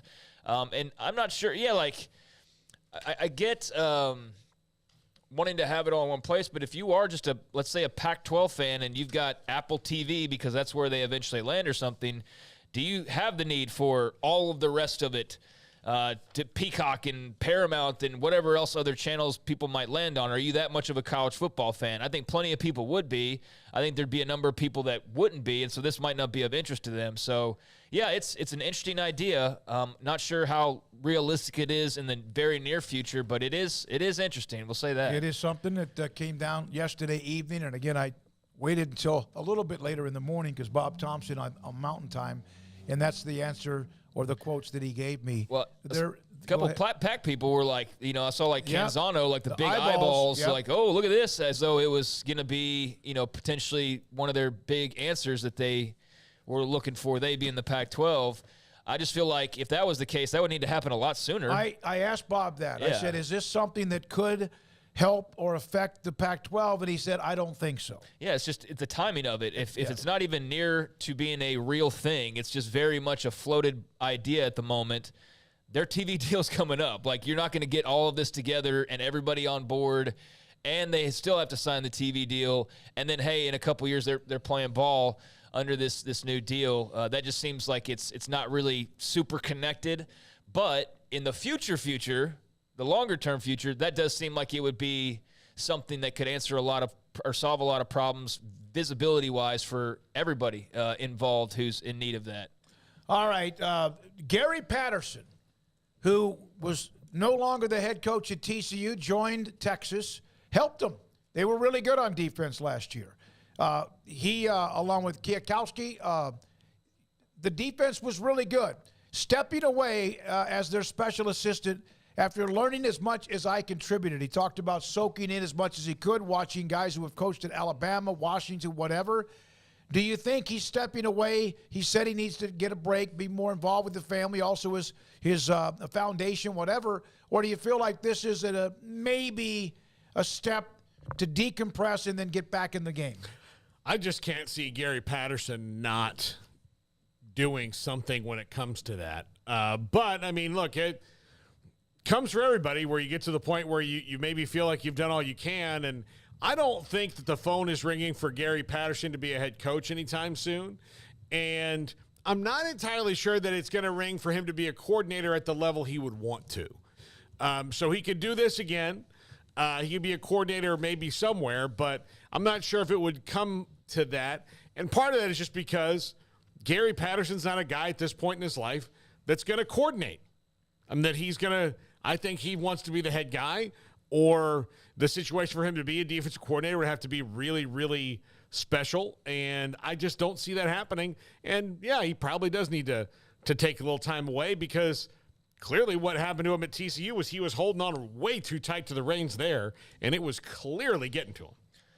Yeah, and his players. Yeah, clearly. I mean, and he had to have had a very interesting year, as successful as Texas ended up being defensively, and he seemed to enjoy his year in Austin. The team that he was coaching for the longest of times went to the national championship game the first year he was gone. Now, he recruited all those players and deserves a lot of credit for that, and I know there's no, bad blood necessarily with him and TCU, but that had to sting a little bit. And especially when the whole storyline wasn't where did all this talent come from? The talent was there. What was apparently not there was the chemistry and just the rhythm that was needed to get them over that hump and get them into a position where they were just reeling off nail-biting wins and just finding ways to win. It seemed like week after week after week, all the way up until playing, obviously Kansas State. But they won a freaking playoff game, guys, without him. And so I know that had to sting a little bit, but he did seem to enjoy his time at Texas. I do wonder, how much that, burned him to the point of, man, I got to get back into coaching and want to be a head coach again. Or maybe, getting older, it is, more of he enjoyed the ability to go home and have maybe some more regular hours than he would have had in the position that Sarkisian's in, the position he's more familiar with. I don't know. I don't know him well enough to know what would scratch his itch at this point. I think anything's on the table. I don't know what head coaching job's going to be open anytime soon. We just had the whole carousel, and there was a rumor about UNLV, and that didn't come anywhere close to fruition on the surface. At least it appears it didn't. They obviously went another direction. So I don't know what opportunity would be out there college-wise. All the spring leagues are underway or about to be, so that's not seemingly on the table. And I don't know that would really be his let me dive back in on the field, let's go to the XFL type of thing, right? So, yeah, it's anyone's guess. He mentioned, hey, I might get closer to the season starting and dive right back in. I don't know if that would mean necessarily in the same exact role at Texas. I'm sure they'd welcome him back. But, yeah, that's an interesting move because he did get a lot of credit, at least early on. Remember there was the comment. When did he make those comments? Where did those come from? Remember it was the third week or the fourth week of the season, and, he's on Twitter. And he's like, thanks, everybody, for all the kind words and all that. And then it's I don't feel like we really heard a comment like that again because it started to make that sort of well, how much is Kwiatkowski? And here's Garrett, that sharing of the credit deal. So, Kwiatkowski now is going to get all of the credit, and that defense should be set up to be pretty good again. But Gary Patterson certainly had to have had some impact on the success that they had. I think that, is obvious. Otherwise, why is he there? There's no question. Yeah. That was his, and then again, maybe he was able to get a different view and get away and perhaps learn some things along the way. And maybe he does get back in it, but he's a hell of a coach at TCU, but it seemed like things had gone stale.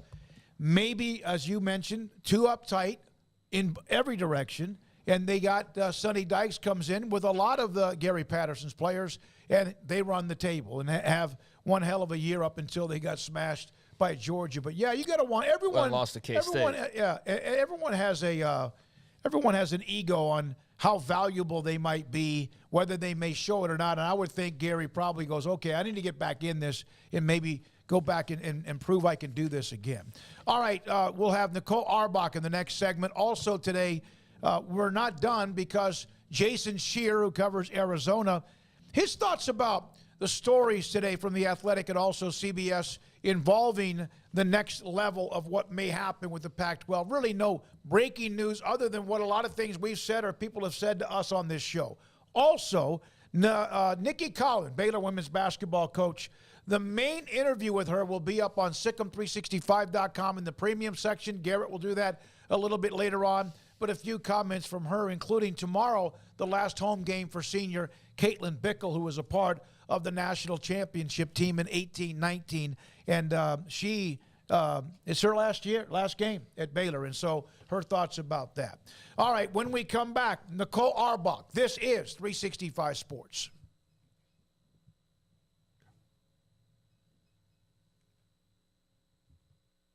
In our logo and advertising, we say we are people that you can count on. What does that mean? It starts with providing a quality vehicle and quality service at a fair price. But it also means we do what we say we will do, and we treat people fairly with respect. It starts by hiring great people, good local folks who work hard with a caring attitude. Our employees are the real reason we are people that you can count on. Put us to the test and see for yourself that at Richard Carr Motors, we are people you can count on. TFNB Your Bank for Life is the official local bank of Baylor Athletics. Find out why more Central Texas are making TFNB their bank for life. Sign up for our Edge checking and savings accounts to earn interest or cash back. With 5 convenient locations and an award-winning mobile app, banking has never been easier. TFNB Your Bank for Life. Member FDIC.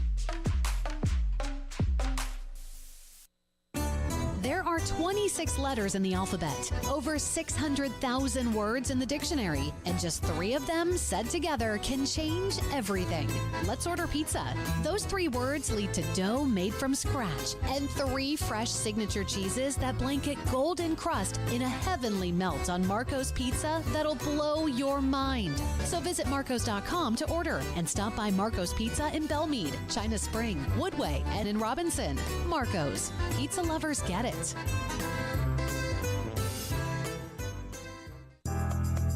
Riverbend Liquor and Wine, Lakeshore Drive and North 19th Street, right behind the bank, is a hidden gem in Waco. If you're a fan of bourbon, especially local Texas bourbons, that's where you gotta go. Balcones, TX, Devil's River, whatever it is, they've got it. Riverbend Liquor and Wine, plus the best selection of craft beers in Waco, seasonally churned out throughout the year. Whether it's spring, summer, fall, or winter, Riverbend Liquor and Wine, best selection of craft beers, a speedy drive-through window, and excellent customer service. Find out more on Instagram or just go by and see them. Lakeshore Drive at North 19th Street behind the bank. One size fits all. That may be all right for an adjustable belt or cheap sunglasses, but when it comes to your financial needs, no one wants a one-size-fits-all strategy. Ben Erlinson, your Edward Jones financial advisor, knows that his most important goals are yours. That's why he takes the time to understand your needs, knowing you. That's how Edward Jones makes sense of investing. Ben Erlinson, 100 North 6th Street in Waco, 254-759-8533. Edward Jones, member SIPC.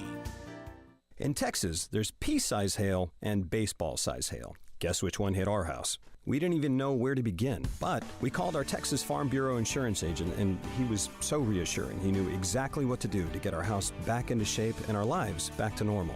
Now, we're even more thankful for the roof over our heads. Stop by and see our agents at one of our 3 McLennan County locations. Coverage and discounts are subject to qualifications and policy terms and may vary by situation. This is 365 Sports. Are you a Sikkim 365 super fan? Then try out our premium subscriptions at SicEm365.com. We're back as we continue this 4 o'clock hour. Nicole Auerbach, theathletic.com. She hasn't had a lot to write about, with college athletics, college sports, and so much. You just look at her feed. Nicole Auerbach on Twitter joins us on 365 Sports. These last couple of years, I know you've always been busy, but these last couple of years and even the last couple of days, it just seems like it's nonstop for stories that you have to write. Yeah, it's definitely been that way. I mean, at least dating back to the off season of 2020, but maybe even a little bit before that. I mean, the off seasons have just been just as busy, if not busier, than the seasons for college football. And obviously, a big part of that's realignment, but also NIL, everything that's come around with that, and just so many changes taking place at the NCAA level. But yeah, even rules changes today, starting the clock faster after a first down. Like, there's always something happening, and it's never quiet. Nicole, being embedded essentially with the infractions team and then getting to talk to Charlie Baker at length like you did, what was the last few or that whole experience like, and kind of immersing yourself in what has been the NCAA and what they hope will be the NCAA? Yeah, it was very interesting to go to a Committee on Infractions meeting, and that was just over a week ago in Las Vegas. And, it's kind of this, like, monolith. You hear the words, you don't really know exactly who the people are and what they're doing. And a lot of people think that the enforcement staff, like the people investigating violations, are the same people who dole out the punishment, two different groups. So it was very interesting to be with them and just kind of humanize them and see them as all of these different people who work in college sports for different reasons and volunteer all of this time, reading thousands of pages for hearings, because they do believe that there should be some fairness and some rules that are followed, even though they understand that, like, everyone's got different budgets, everyone's got different priorities. So I think that really came through. Is like, no one's trying to hammer schools or get people in trouble. And they're also really looking for a lot of cooperation right now because, this stuff is hard. You don't have subpoena power. And there's, you're coming out of, like, this IARP process, which was different from the COI. And, everyone's complaining it took so long. And, it was very, like the lawyers and the schools, everyone was very confrontational during that, and they want to go back to cooperation. And so you saw this, like, with the Miami women's basketball ruling, which came out right after I was with that committee. And, that was a negotiated deal that Miami and their head coach agreed upon violations, agreed upon the penalties. And it was, a slap on the wrist, right? It didn't disassociate their booster. The school was able to self-impose some penalties. And it really wasn't that bad. The players involved weren't penalized either. And so I think that that's what you're looking for in the future. And they're also very interested to see, just like all of us are, about when you change the standard on an NIL violation. If you have this NIL presumption, which took effect on January 1st. And so there's still some cases that are going to be processed, like, before that. But in that world, you're essentially saying, like, we're presuming a violation has occurred, and the school has to produce evidence to show that they followed the rules or their boosters followed the rules. So flipping that on its head is going to be very interesting as well. And again, you're going to need that cooperation from the people you're accusing of violating the rules. So that piece is going to be very interesting. And it's similar, my conversation with Charlie Baker, the new NCAA president. NIL was, like, the number one thing he wanted to talk about, and the number one thing that people have been talking to him about. And it was interesting because a couple weeks ago at the NCAA convention, when I first got to meet him in person, he was talking a lot about Congress, right? And his background in government and relationships and getting stuff done, and Congress helping out, helping set a national standard. And it seems in the passing weeks that he now believes that there are ways for the NCAA to impose some rules, or he was talking a lot about transparency, consumer protections. And it just sounded like he believes, and that there's enough people in the NCAA who believe that, like, they need to put some rules around this stuff. And if they get further challenged in courts, like, it's worth the fight, because this is something that they need to really try to fight for fairness, to not have NIL as recruiting business and those pieces. So it's just very interesting because the conversations around NIL have changed so much over the 18, 19 months that it's existed, but they just kind of even change month to month based on what people are trying to do or what, like, inventive strategy some boosters or a collective have done as well. And that's just a continuing evolution.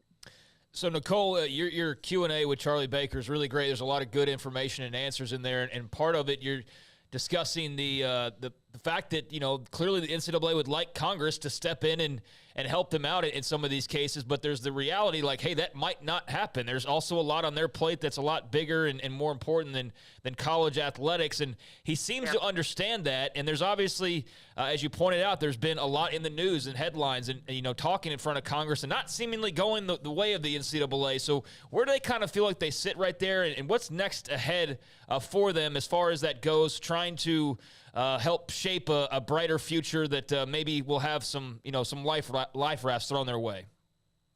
Yeah, I think life rafts is a good way to describe it because, for the last few years, whenever anyone says, like, we need help from Congress, they are asking for a life raft, right? They're asking for the ability to create rules around athlete compensation that they worry would be violating antitrust law or other issues right now because of, the legal environment. So that's part of it. Are you asking, can you get something narrowly done, or could you get something done that's just NIL specific and it doesn't take on other aspects of the collegiate athletic universe? And depending on who you talk to, the more confident they are, right? And I think we've seen different proposals and different bills from both sides of the aisle. And some of that is just political posturing, right? And some of that's from push from people who don't really understand how these things work right now. But anytime I talk to anyone and, would kind of toss out that conversation of like, yeah, do you really think Congress, like, A, would prioritize this enough, but B, would actually be motivated to do something? In the last year, they did say, like, okay, well, let's see how the midterms go. And then coming out of the midterms, maybe that's the timing. So that's where some of the optimism comes from, like, this year. Could there be something done this year now that you're through an election cycle? But again, the question would be, like, is it going to be NIL specific? Is it going to create, or kind of carve out some other things for the NCAA? And then what about these lawsuits anyway? I mean, these are the Johnson case, which is the one that had oral arguments a few weeks ago. That could upend the model itself as well. And so one of the things that I think about with NIL is all of the issues that everyone gets worked up about right now may not be issues in 5 or 10 years if you have a different business model and schools or conferences are paying athletes more directly. Then it's almost like this is this was a step towards something and it wasn't the end destination. So it's also possible that some of this stuff changes the need for some of the things that people are asking for around NIL, because if the money flows in a different way or can be direct and, not as many third parties, collectives, et cetera, then that's a whole different conversation. So you still have those pressures from the legal environment and a couple of different court cases that are working their way through, and the National Labor Relations Board in California as well. So you kind of have like these 4 different outside pressure points, Congress being one for sure, and that's one, again, that they think can help them potentially. But you have the Johnson case, you have the House lawsuit, which is related to NIL and kind of like the idea of like collective bargaining and rights and revenue sharing, and then that NLRB unfair labor practice charge as well. So there's 4 different things right now that, again, I know it's not like the sexiest thing for fans to pay attention to, but these are all 4 massive deals, and they could impact the way that like the business model of college sports works. Did you see I guess there was a note from the NCAA infractions about with what A&M is doing, and they say what they're doing is fine, but the connection with the 12th Man Fund Plus, have you heard anything about, we need to look into this a little bit more? Well, I think that's essentially what they're doing. They were told, and the NCAA has told me this too. I mean, they were told that A&M was going to be making an announcement. They did not sign off on it. Like, they did not vet it and say, like, this is legal before Texas A&M announced it. So I think that's the process. Like, you don't have enough information to know if that is within the rules or not. And so I think that what they're doing is trying to, it's not exactly a warning shot. It's just saying, like, this is something we need to vet. Because, again, as I was saying, like, everything has evolved so quickly. I think, when you sat there on July 1st, 2021, we didn't know what collectives were. We didn't know the phrase. We didn't know how they were going to be set up. But it's like one person tries, one fan base or booster group tries something, and then if there is an immediate pushback, then others are going to duplicate it, and others are going to copy it. And so I think what the NCAA is trying to communicate is to be careful about that because it's not fully vetted. And again, I just think it's so new that if you're the NCAA, you still need to collect a lot more information before you can decide, where it stands in terms of, permissibility. But we also are in a different world now where they are trying to crack down on this. And for a lot of people, I'll believe it when I see it. But, this could be an area if they get more information and they decide to try to make make a statement. This could be one of those areas, because the problem, what they're trying to do right now, and this is another thing I picked up in my conversations over the last week, was they're trying to punish the adults in the room, not the kids. So they're not going to, I would be shocked if in any of these circumstances related to NIL or investigations, or if they try to, tell people to do this or don't do this, I would be shocked if we see players get penalized for their behavior. They want to change the behavior from the schools, from the boosters, from the third parties. So that's really where the focus area is going to be. And even with the Miami decision, which again, John Ruiz, their mega booster, he was not punished, he was not disassociated. They still put a warning on top of the decision saying hey, boosters, don't take this as a precedent.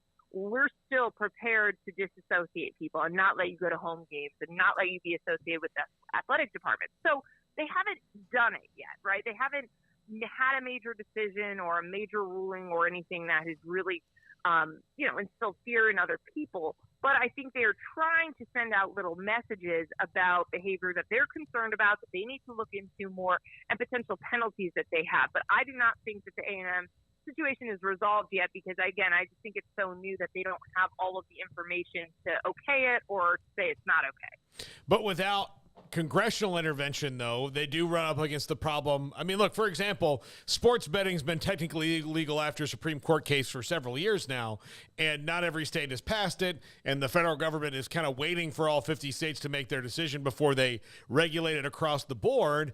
And then if you have a situation like Miami that, they got popped for something, but essentially Florida passed a law less than a week later that said, well, now we can let the university facilitate with some of these NIL companies. So while specifically what John Ruiz and Miami did would still maybe not be against the rules, they've created a loophole around it. So how does the NCAA even keep ahead of that? Because if 12-man plus becomes legal in the state of Texas, then they really couldn't do anything about it. This goes back to your first point about Congress, right? When people, including Greg Sankey, SEC commissioner, when people are saying hey, we need, the federal help to create a national standard, it's not necessarily, about the NCAA rules, but it is about what different states are doing, right? They're the ones pushing the boundaries. And if you think back all the way back to California's bill, which eventually led to NIL, right? And all these other states rushed to pass things, and then they moved up the effective dates. But all of that was from a state perspective. And so that's where, when you say we need federal help, we need national standards, it's to supersede the state laws. And that's for that exact reason. So that is a good question, and not exactly sure. I mean, one example that I keep coming back to, you mentioned sports gambling, but what about the legalization of marijuana? That has been state by state as well. But the NCAA and professional sports organizations, but the NCAA still has drug testing policies. So even in states where that is legal, they can still set a rule that says that you can't test positive. So there are things when you're a membership organization where you're opting in to abide by rules that are not necessarily the legal standard in your state. So what's different about this? I've asked that question. I've gotten kind of different answers. It feels different. It feels more tenuous because of, the Supreme Court ruling against the NCAA, because of these different lawsuits who are worried about, what you're able to do legally. But it's not that different than saying, well, we have these drug testing standards, even though you're allowed to technically do that in your state and it's not breaking the state law, we can still have a national rule from the NCAA or a conference rule that you're opting into our organization and you're going to adhere to. So that's where it's I don't know. I mean, we're certainly going to see some of these situations come to a head, and I'm sure we'll see lawsuits and we'll see people push on some of these situations. But that's the crux of it. I don't know what the outcome would be, and that's why people are saying when they want that life draft in Congress, that's what they're asking for. They're asking to make that simpler. One more thing, Nicole, and thanks for your time and a bunch of articles you've been writing about a lot of great things in college athletics that need to be straightened out or that people need to know more about. You also wrote the story about Gonzaga, that they would get a bigger piece of the pie based on success in the postseason. Of course, Gonzaga's name's been brought up even by the Big 12 and Brett Yormark as a possible, another one of those, maybe we change and get bigger that way. But there is unequal revenue sharing based on postseason success. Do you think you'll ever see that in football? It's an interesting question. I worked on a piece with my colleague Andy Staples this week about the ACC, right? This is a big topic over there about, Florida State and Clemson and others saying, hey, we're more valuable than some of our peers. We should make more. And a natural evolution of that conversation would be, hey, the college football playoff is about to expand. What if you make more based on how far you go in the playoff? And that's essentially what the deal that Gonzaga struck with the WCC was. And it's always important to keep in mind with any of these conversations, like, you need to have leverage. So in that situation, Gonzaga was coming off a run to the national title game and had an opportunity to go to the Mountain West. And so that's the question with FSU and Clemson, all these people that are locked into this long-term deal in the ACC is like, without an offer in hand, do you have leverage? Probably not.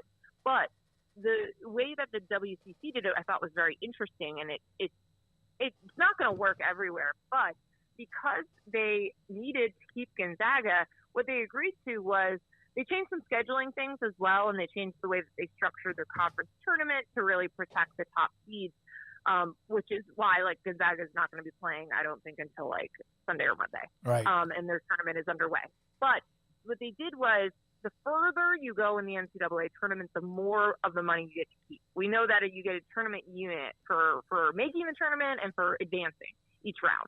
So they basically, Gonzaga got to keep more of that unit the further they went in the tournament. So then they could reinvest that money in themselves. And so therefore, I was talking to, she's now the Mountain West commissioner, but she's WCC commissioner, Gloria Navarez, and she said, you're eating what you kill. You're not spreading it around. And so this is what the story ended up doing, because we've seen some of these other programs emerge, was it actually lit a fire under people, because they were like, well, we're not going to be able to coast on Gonzaga's coattails. We need to invest in basketball, get there ourselves, and earn some money for ourselves.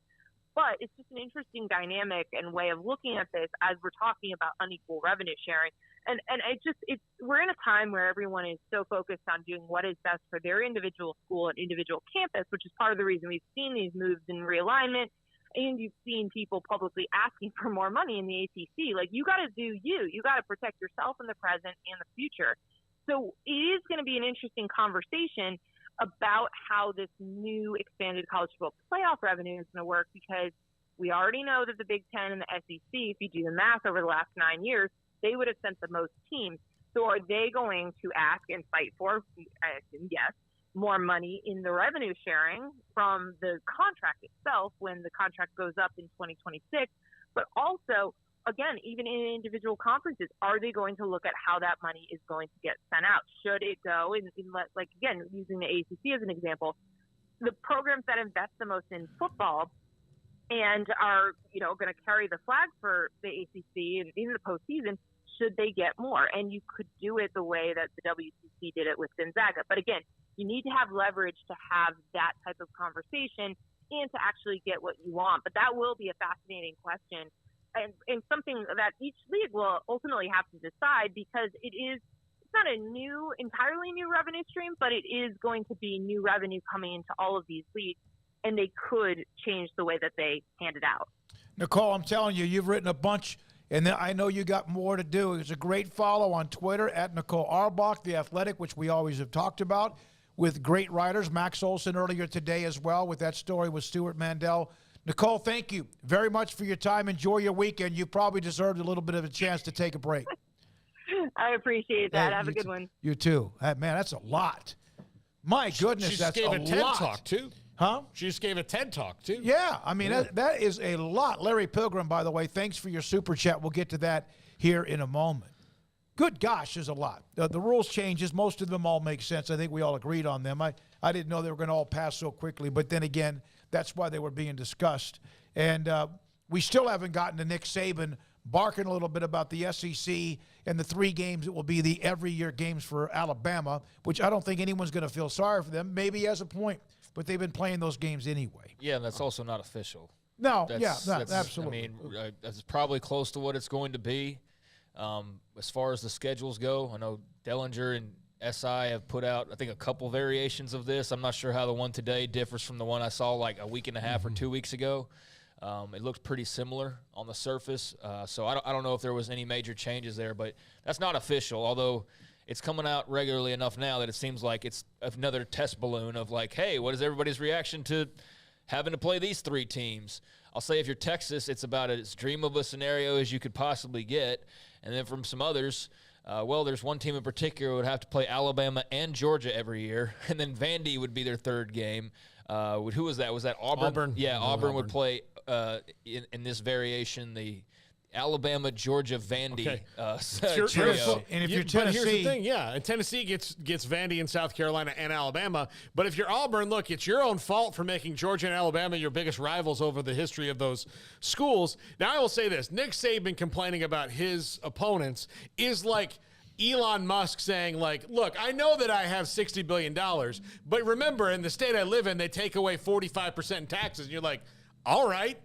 So, like, you still have how many billions of dollars? That's not the argument. We're not looking for that. Well, what's important? What's more important, money or Alabama winning national titles? But that's the argument. It's like, oh, we have to have this tough schedule. They're going to play those games anyway. Man. Now, the question is, can they then, and can you do this if it's all thrown into a computer in a hopper or an algorithm? Does that mean, with all due respect to who I'm about to bring up, that some of the other games every year might be Vanderbilt, might be South Carolina? Obviously, Beamer had a great run at the end of the year. Might be Arkansas. Might be Mississippi State. Until they go and, drop off Vanderbilt at a farm where they can run and play on their own and bring in bigger schools, and that's just how it's going to have to be. I mean, there's, until that Super League we talked about earlier in the week would happen, then that's what everything's going to be. I do think we need to give some context. We just said Saban's talking. Well, Saban was talking because on this list from Dellinger, it had them playing Tennessee, Auburn, and LSU. And that's what he's barking about for those who haven't read that. And, that's... As there are 3 common opponents every year. Yeah. And that's a situation where he's like, well, hey, this must have been made a few years ago when Tennessee was basically down, because otherwise, like, what the hell kind of schedule is this that you're giving us 3, pretty dominant type teams? And he allegedly, I guess, or not allegedly, he said the comments he said, but, he took a little bit of offense at that, I suppose. But, something had to give. Like, it's not going to be where all 14 teams are like, man, this was the perfect 3. Like, you have to bend somewhere. So, you're going to be in Auburn playing Georgia and Alabama and then getting Vandy. And then you're going to be Alabama. And here's the thing. That's the price of being a big brand. Yeah. You throw Alabama on TV against Vanderbilt if you had the choice to get whatever rating that would be, or are you going to throw them on there against Tennessee every year? I know what I'm going to do. But even then, this is who they've been playing anyway. These are their rivals. This is who they should keep playing. Right. And now some of the others that are reestablished with A&M now in the same conference with Texas and Oklahoma here pretty soon. Because of what you've done, I mean, 2 of those 3 schools every year are somehow in flux. I mean, Tennessee with Josh Heupel, looks like maybe they've hit on somebody who could be more consistent. But Auburn, even with Hugh Freeze, is not going to wake up tomorrow and have sanity reigning across the leadership. LSU's had a coaching change. Yeah. Auburn's had a coaching change. Tennessee's had a recent coaching change because of Alabama. Yeah, so... if you continue to be Alabama and continue beating them more of the time, you being mad because Vanderbilt might have an easier go of it than you, well, to what end does that matter? Yeah. Smokey, you and I always talk about how the Cowboys get all these advantages, and I say, well, what does it matter? They've done nothing but squander them. They haven't taken advantage of them.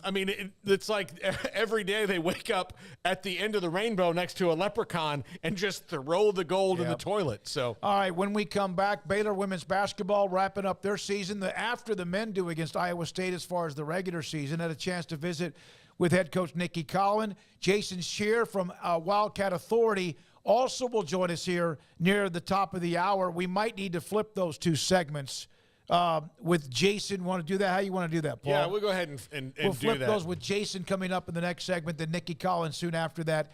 And then also Paul's top 5 will be in about an hour. We did see this today. Michigan's so far this year at the Combine, Michigan's DJ Turner II ran a 4.26. That's the fastest this year, 40.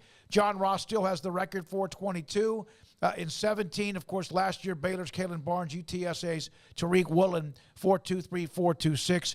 Travius Hodges Tomlinson, we asked about his height, 5'7", 5'8", 178-pound, ran a 4.42, 39-inch vertical, and his hands 8 and 5/8. That is average human height. I don't understand why the NFL is so picky about that. That is not the average. That's what a normal person is. Yeah, but the 178. 178. Yeah, no, he's not big. I remember hearing when those BS measurements that colleges throw out, and I remember TCU seeing it on this 5'9", 181, and I was like, no, he's not. No. Yeah, I mean that's not very tall. So I don't know how far off that was from what people thought it was to begin with. I don't know if they looked at the TCU media guide and whatever that said 5'9", whatever it may have said, and thought that makes that much of a difference versus what it turned out to be. But this was the one measurement that I was looking towards. I mean, I knew he'd probably run well.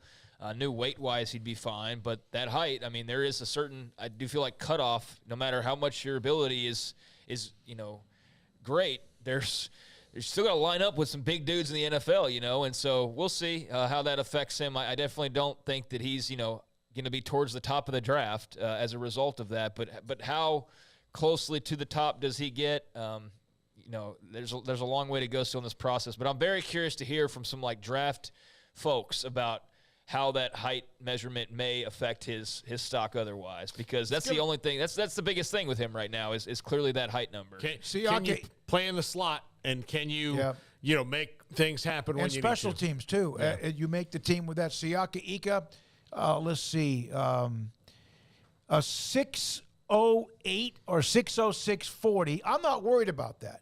I don't think they did the splits. I guess they did a 20-yard split, which was 8.84. I don't know. I can't see the number there. I'm sorry. 6'3", 335. We knew that. Hand size 10 1/4. So the comparisons they're using with him are with Jared Clark. From Coastal Carolina, yeah. So there was but he is also at the Combine, his day today. Connor Galvin, a part of the Combine, also offensive lineman from Baylor. Okay, when we come back, Jason Scheer, just anything new from what he saw today, the report in The Athletic with what we had with Max Olson, or anything else that was out there, anything the last couple of days change? I know Jason's been outspoken. I also know some people have been outspoken about Jason. But I don't think Jason's just throwing crap up against his Twitter timeline to try to be right. Some people do, some people don't. He's next. And then Nikki Cowan of Baylor will join us as well. This is 365 Sports. Waco Custom Marketplace, 425 Lake Air Drive in Waco. And, of course, the crawfish deadline for this week is over.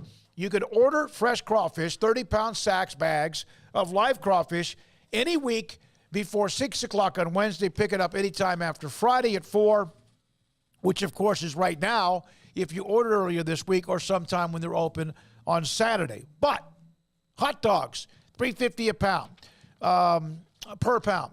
10% off all fresh shrimp. Fresh chicken thighs, $1.50 a pound. Pork butt, bone-in and boneless, $1.55 a pound or $1.90 a pound. Tri-tip at $3.99 a pound. And, of course, this is all the way through the end of the day today. You got a little over an hour left before they close for the day, and while they're open as well tomorrow. Plus, smoked pork tenderloin is delicious at $4.50 a pound. Fresh crawfish, order it by 6 o'clock Wednesday. Pick it up anytime after Friday at 4 or the weekend on Saturday. Waco Custom Marketplace at 425 Lake Air Drive in Waco. Pizza, burgers, and Bears football. There's no place around Waco that serves them all other than Bubba's 33. Come show your green and gold and enjoy some of Waco's best food and beverages while watching your favorite team, the Bears. When real Bears fans get hungry, Bubba's 33 is the #1 spot for ice-cold drinks, hand-stretched, stone-baked pizzas, and bacon-infused burgers. Join us for indoor or patio dining. Bubba's 33, Waco's restaurant and proud supporter of Baylor Bears football. Sick 'em, Bears! During Ram Truck Month, get incredible deals on Ram trucks at Allen Samuels in Waco. Come see why Ram continues to win awards year after year. Browse online or come shop the greatest selection of new car and truck inventory in stock today at Allen Samuels in Waco. The future's bright, the time is now. Destiny is calling, can you hear the sound? This isn't just another song. This is the soundtrack of life at Baylor. There's a spark in your heart and a fire that's in your eyes. If you're ready to take a big step toward a bright future, tap the banner below to check out the music video for a glimpse of life at Baylor University, where lights shine bright. Baylor Scott & White Southwest Sports Medicine and Orthopedics, the team physicians for Baylor Athletics, diagnosing and treating all sports-related injuries, including concussions. These specialists also provide orthopedic services for athletes and non-athletes alike, whether it's knee or shoulder pain, a wrist injury, orthopedic spine care, and even an arthritis and total joint clinic. Trust the doctors Baylor Athletics trust. Baylor Scott & White Southwest Sports Medicine and Orthopedics wants to get you back in the game. With so many companies and policies out there, it gets so confusing shopping for insurance, and I never know if I'm getting the policy that's right for me. Luckily, I met the team at the Niche Group Insurance Agency. With the Niche Group, you can go to one company and get access to coverage options from many insurance carriers, and you get to speak to a real person about your specific coverage needs. With the Niche Group, I know I'm getting the right coverage at the right price. If you need insurance, talk to the experts at the Niche Group at 1-800-258-8302. Did you know that 1 out of every 4 men have symptomatic low levels of testosterone and don't even know it? And if you think you're too young to worry about it, guess again. Low T levels can make you feel tired and grumpy, cause weight gain, and wreak havoc on your sexual desire and performance. Petty Clinic Low T can set up same-day blood screening and results, so if you're tired of being tired, I challenge you to man up and Google search Low T Waco or go online pettycliniclowt.com. It's a private clinic with an atmosphere catering to men. Affordable, only $150 a month, includes lab work, office consultation, testosterone injections, follow-up visits compared to $395 a month in Dallas or Austin, and you don't have to fight the traffic. Petty Clinic Low T as board-certified physician consultations will provide the best form of brand-strength testosterone available. Contact Petty Clinic Low T today. Just off Highway 84 and Old Hewitt Drive in Woodway, Petty Clinic Low T, helping men become the high-performance men they deserve to be. PettyClinicLowT.com or Google search Low T Waco. One size fits all. That may be all right for an adjustable belt or cheap sunglasses, but when it comes to your financial needs, no one wants a one-size-fits-all strategy. Cam Heathcott, your Edward Jones financial advisor, knows that his most important goals are yours. That's why we take the time to understand your needs, knowing you. That's how Edward Jones makes sense of investing. Cam Heathcott in Conroe at 936-756-7717. Edward Jones, member SIPC.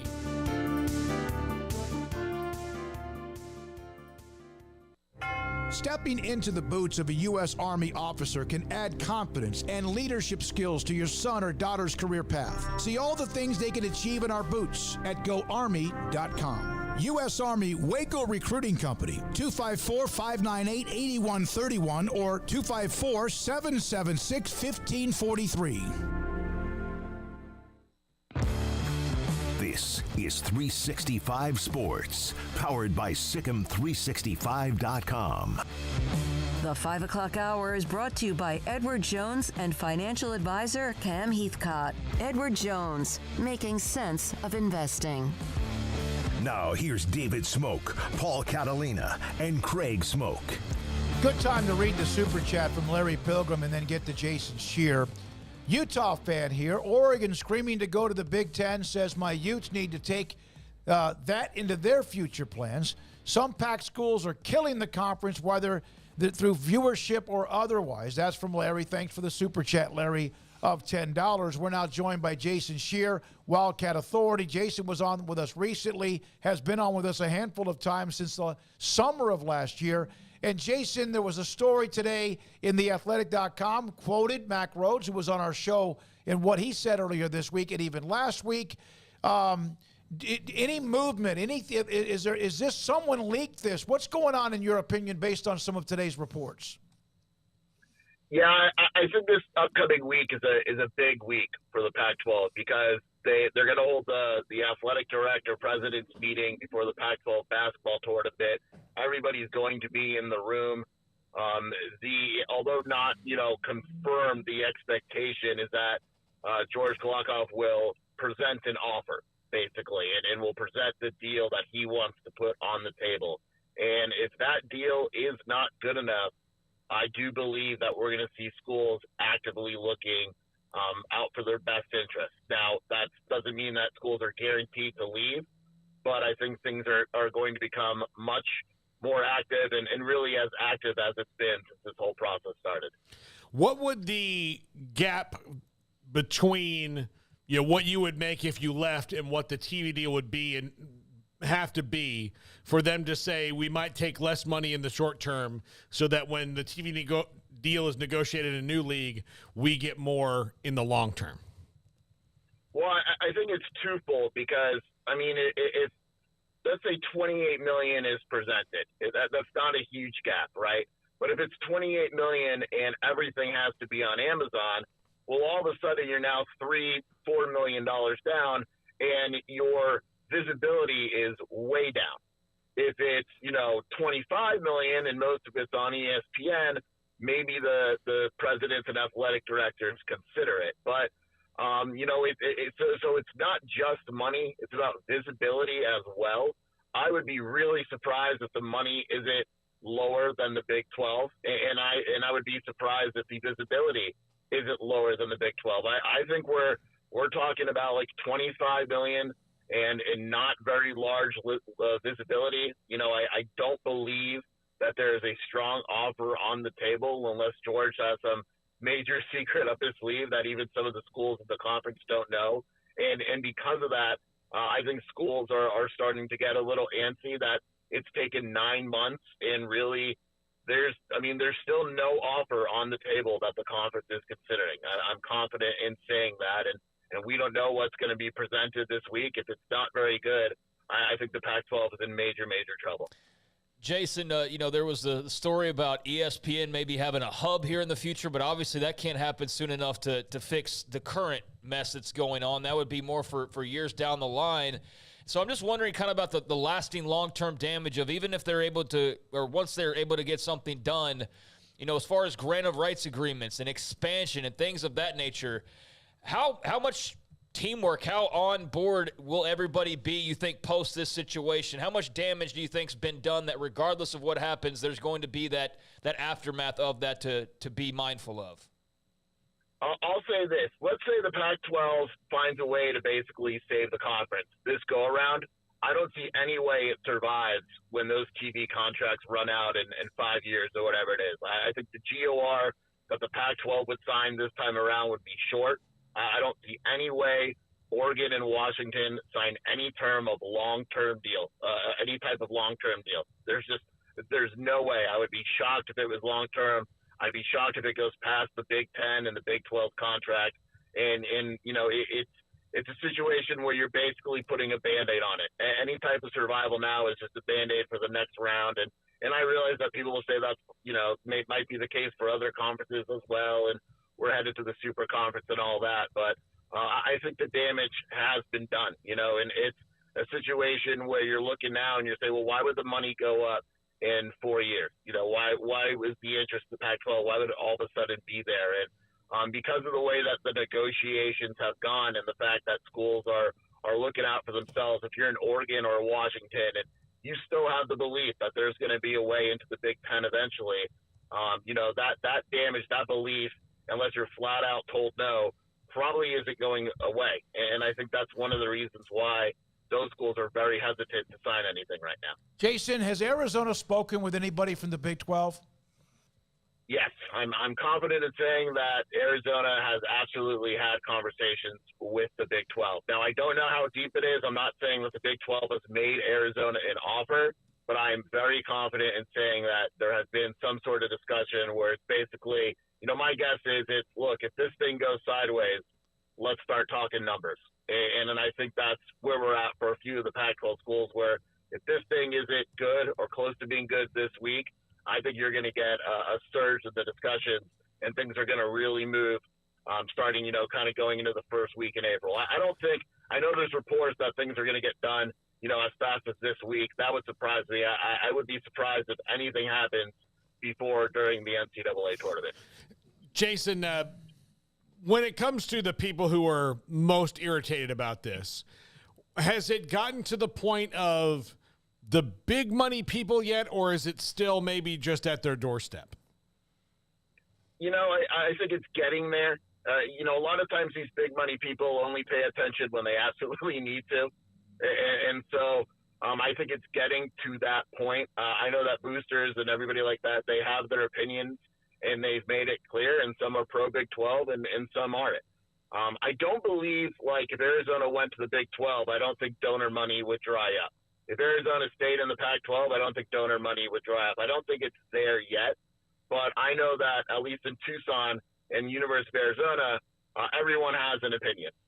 It's something that is being discussed quite a bit, but I don't think we're at the part where major boosters are saying, look, this is a move that has to be made now. Would it be fair to say that if all things were equal, Arizona would love to stay in the Pac-12, right? That cultural piece does matter a bit, doesn't it, Jason? This would be more of they just have no choice but a move being forced just simply because they can't make the dollars and cents work. Yeah, look, I've always said the ideal situation is that the Pac-12 gets the money and gets the visibility, and everyone stays together. When the Pac-12 ADs all come out and give that statement where they're committed to keeping the Pac-12 together, that's what they mean. They mean, hey, we would love to get the money and the visibility and stay together, because that means we got what we wanted. The issue is if they don't get what they want, you got to eventually do what's best for your school. And so all these schools are going to say the best case scenario is the offer is great. They're on ESPN. They're on Apple or Amazon. The visibility is there. They're getting similar Big 12 money, and they're staying together. They'd love that for happen. But right now, it just seems like it's unlikely. And eventually you have to start looking out for yourselves. And I think we're getting to the point where schools are starting to do that a little more actively than they were before. I'm not trying to quote you because I don't have the tweet in front of me, but paraphrasing, did you not say, though, that you just don't know if the presidents or whoever the decision makers are will have the you-know-whats to make the decision to pull away? Yeah. At the end of the day, I'm skeptical that the school presidents will have the guts, basically, to make the move if it comes down. I am legitimately putting on a fan hat. If I'm a fan of a school like Arizona, I'm worried that the Pac-12 presidents are going to take a bad deal because they can't get over the geography or the academic or that stuff. And we're going to see an announcement, that the Pac-12 has signed a $24 million a year deal. Now, that's not something I've heard or something I'm confident about. It's kind of like I'm the type where I'll believe it when I see it. It looks like it's an easy decision if the money's not there, but we've seen presidents, and I know there's a lot of different ones now, but we've seen presidents and administrators in this conference make really bad decisions over the years. Jason, B-Cat on our chat room asked Jason Shear how he liked the El Presidente burrito at Tunadito's restaurant. Love it. We got a lot of Mexican food in Tucson, and so when you go too many. So we, it's one of those types of towns where you can basically bump into good Mexican food. So yeah, that's awesome. I asked him. I said, "Yeah." He knows that you're a fan of the restaurant, as is he. Jason, appreciate your time. Who knows? Another weekend goes by. What may happen next? The Pac-12, as of today, nothing new, and. But we wanted to get kind of an update from you. Craig has another question for you before we let you go. Yeah, Jason, just any idea or any sense of, you feel pretty confident that one of those schools looking, obviously, for that Big 12 life raft would be Arizona, but there's been a lot of speculation, Colorado, Utah. Any insight, Arizona State, obviously, on what would be Are you looking at that four corner schools? Is that kind of where you're feeling like most of that movement could potentially come from, or do you think it maybe goes deeper, like the Oregon-Washington question, for example? You know, I don't think Oregon and Washington move until they have a clear answer from the Big Ten, and that wouldn't happen until April because they don't have a commissioner right now. You know, I could see the ACC trying to get involved with Oregon and Washington, but the biggest Pac-12 smoke right now is that four corners. And, you know, it's an interesting situation because if the four corners leave, because they have an inkling that Oregon and Washington are going to leave, you know, it gets real interesting to see who makes that move first. But the most Big 12 talk that I've heard right now are those four corner schools. Jason, thank you for your time. We appreciate it. Jason Shearer of Wildcat Authority with us on 365 Sports. And, again, trying to get feedback, and we'll have other writers who cover the Pac-12. I did speak with somebody that covers Cal for the Cal Bear Insider, I think it was. Had a conversation, not off the record, but I said, so what are you hearing? And he told me, I'm hearing that they're going to get something in the mid-30s and that everything's fine. And, again, that's his report. We didn't have him on because he couldn't come on, but I did invite him to come on. The schedules were a little bit mixed up on when he could be there. But that was one from McGill, who covers Cal, who made that comment to me, I guess it was yesterday or the day before. So there are different people, different sources, different information. Who knows? Yeah, 30-something million and what network? I mean, that's, you know, yeah, I think everybody's just waiting now. So, you know, Pac-12 can solve this rather easily, guys. They can answer everybody's questions. They can stomp out all speculation, can end all rumors by just agreeing to a TV deal, but that's not happening very easily. So here we wait. More for, you know, there to be a decision made on exactly what they're going to do. And, yeah, I mean, until then, it's just going to be, you know, a lot of speculation and rumors and also, you know, reporting. But clearly, as you can tell, there is a lot of smoke out there right now. I mean, a ton of smoke out there. And everything, again, all circles back to that Pac-12 TV deal. And whenever they finally are able to agree on that, but it is startling that here we are and another week's gone by. And you know what? Even, you know, the Wilners and Canzanos, who seem pretty tapped in. I mean, they've even, or at least one of them I know, is put out there of like mid-March, right? I'm sure y'all have seen that, like sort of like the mid-March. Where are we at that point? It's March 3rd. So by the time we get back on Monday, if nothing's announced, then why would you announce it now at 5 Central Time? That would make no sense. So we're looking at Monday at the earliest because you wouldn't release that over the weekend, just publicity-wise. And so that gives you about 10 days before the middle of March to hopefully have something done, and maybe it does happen, but, man, this is taking forever. That is – I understand why. We've explained why, the lack of availability of spots, you know, on the networks and whatnot, and the route ESPN's decided to go, it appears, and Fox and all that. But, man, just what a struggle for them to get this thing finalized. And it's been 9 months that this has been ongoing. So I know there's got to be just super high levels of frustration, obviously, especially on the West Coast right now. I just don't think that any deal that's going, like, especially now that the ACC has decided to get involved and at least making noise about their station, is that any deal that you make as the Pac-12, knowing that there are, you know, like if you're Oregon and Washington and you know that there's two other schools that feel the same way about their league that you do about yours, that could really, you know, force the big conferences' hands and going, well, I mean, if we wouldn't say no to that, you know, when it comes to a TV deal, you know, I just think that that's always going to be bubbling there. It's always just going to be there. There's a difference, though, because Oregon and Washington, there's a year left on their deal. Yeah. And we know they can always we're talking about a ton of years still. No matter what, there's still a ton of years left for Florida State and Clemson. But it's out there. And so, like, it's going to be there. And then people are only going to continue to make noise. And then, you know, what if the Pac-12 finds out that without Los Angeles in its footprint as a television market, they're the fifth best Power 5 conference, and it's not close when it comes to people watching on TV?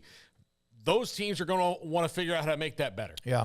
By the way, I think, you know, I've seen it brought up elsewhere, but Washington and Oregon, if, let's say, the four corner schools were to bolt, what does that leave them with?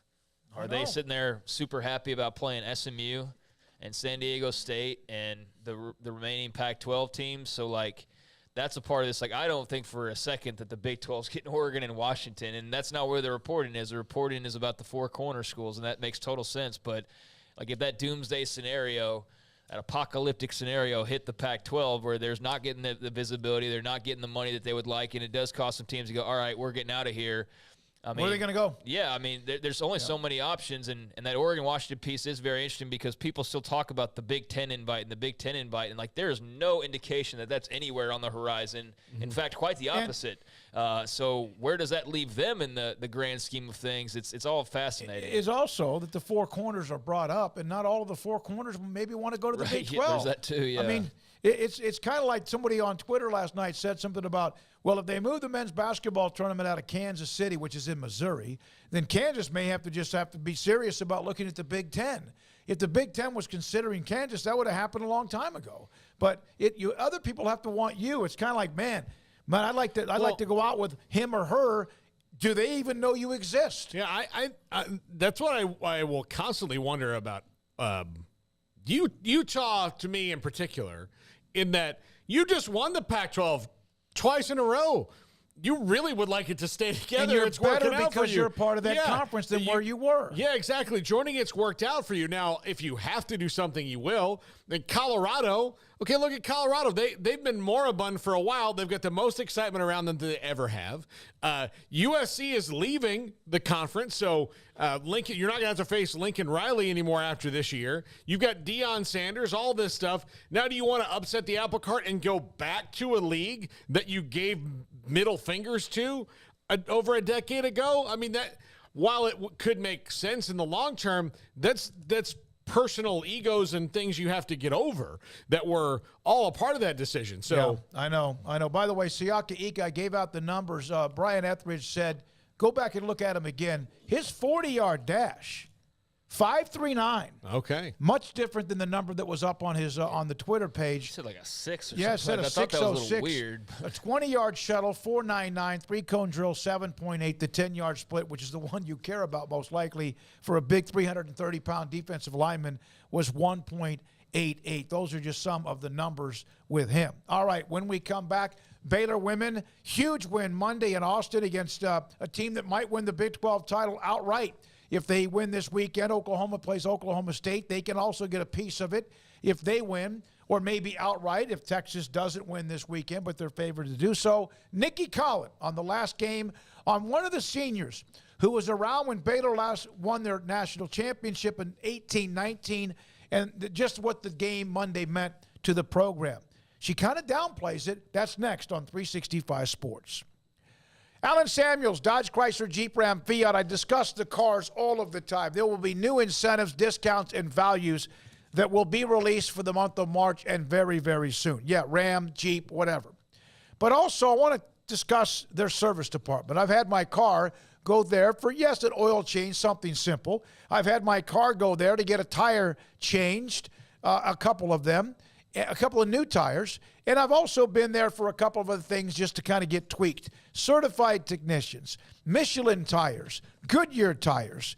They have the Mopar Performance Parts, which is a warranty service, and I have that to cover the car that I have that I bought at Alan Samuels, Dodge, Chrysler, Jeep, Ram. Shuttle service, Saturday service. That's not always the case.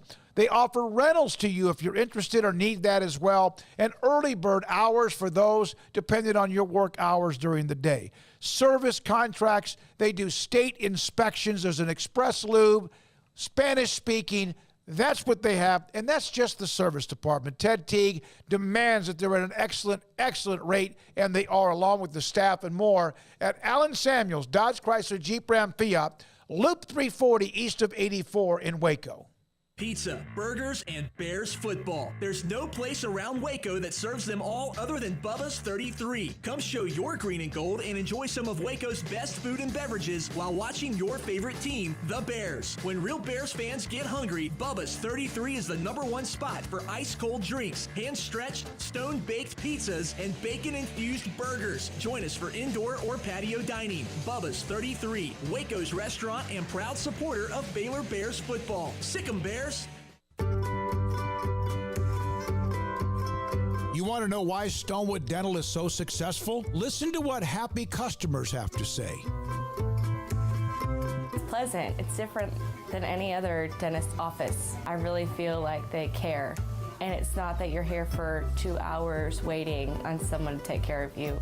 It's quick and easy, and I bring my kids, and my kids love being here too. They really love the treasure box. Staff is really nice and accommodating, real friendly. You feel more like home. It's not sterile looking. Everybody has their own personalized rooms with decorations and decor, and they'll even have a blanket for you when it's cold. I've recommended people to actually come here, and they are patients now. I really love it here. It feels like family. Learn more, stonewood-dental.com.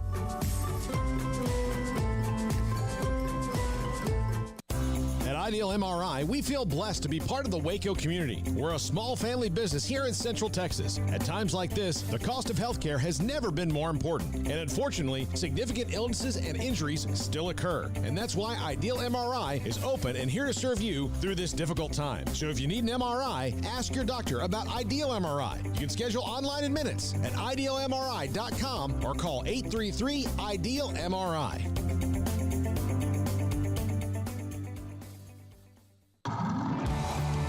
Waco Custom Marketplace is your hometown grocery store with a full-service butcher shop and bakery. Hi, this is David Smoak.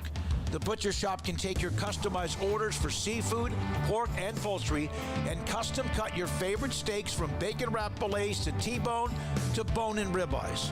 Cut specifically the way you want. They have Norwegian salmon fillets, catfish fillets, sliced ham or turkey and lunch meat, variety of cheese available, and several options of sausage links. Fresh chicken breast or whole chickens, sliced bacon, pork chops, ground beef, marinated beef, and chicken fajitas, and always large briskets available, plus fresh vegetables. So the great product, customer service, and family tradition of the Bauer family continues at Waco Custom Marketplace, open Monday through Saturday. A full-service butcher shop and bakery available. Waco Custom Marketplace, 425 Lake Air Drive in Waco, or WacoCustomMarketplace.com. Let Camille Johnson Realtors guide you seamlessly through the process of buying your dream home or selling your current one. Commercial, farm and ranch, or residential, Camille Johnson Realtors can smoothly and successfully lead you through any transaction. With a team of 28 experienced agents who are excited about serving you, Camille Johnson Realtors services the entire greater Waco area. If you're in the market to buy or sell, contact Camille Johnson Realtors, 104 Midway Center in Woodway, or find them online at www.camillejohnson.com. Camille Johnson Realtors, elegant, charming, warm. Welcome home. This is 365 Sports, powered by Sikkim365.com. The 4 o'clock hour is sponsored by Boozer's Jewelers, the wedding ring store, specializing in custom jewelry and repair, all in-house. Now here's David Smoak, Paul Catalina, and Craig Smoak. This segment with Baylor women's basketball coach Nikki Collin and the Baylor Bear Hotline is sponsored by Richard Carr Motors, people you can count on. 365 Sports joined by Nikki Collin, Baylor women's basketball coach, as they have West Virginia tomorrow afternoon after the massive win in many ways on Monday in Austin. Nikki, thanks for your time. Is that really kind of what you've been waiting for? You've seen coming, it just came a little bit later than you thought? I'm not going to make it bigger than it was. I think we've had really good moments on the road. I even think we've had good moments at home where we maybe haven't finished the way we want to finish. But I think when you talk about 40 minutes of staying focused on the game plan, of being as scrappy as we needed to be, I just saw a different look in their eye throughout the game, because obviously it was pretty much a close game and was never more than 5 points until that stretch in the fourth. But I just never saw any panic. And I didn't see panic when we had players in the game that don't normally play a lot, and I thought a lot of that had to do with even watching the film back, watching Sarah Andrews be such a good leader. I just think it was a huge step for her in terms of leadership, because in every huddle, I saw her talking to Kyla. I saw her talking to Bella, and they were listening. And, so I think there were steps made that way. But I think this team has had a lot of good moments, especially on the road. But I just feel like we were really dialed in and really focused. Speaking of Caitlin, who was here, when Baylor won a national champion as just young freshman, a part of that team that made the run to win it all, beat Notre Dame, she has been the glue for you. When you talk about her, your eyes kind of almost like twinkle with emotion and excitement and what she's meant, because she came here pretty much as a role player, highly touted out of Arizona. But what has she meant? What is her legacy with Baylor women's basketball from the time you've known her?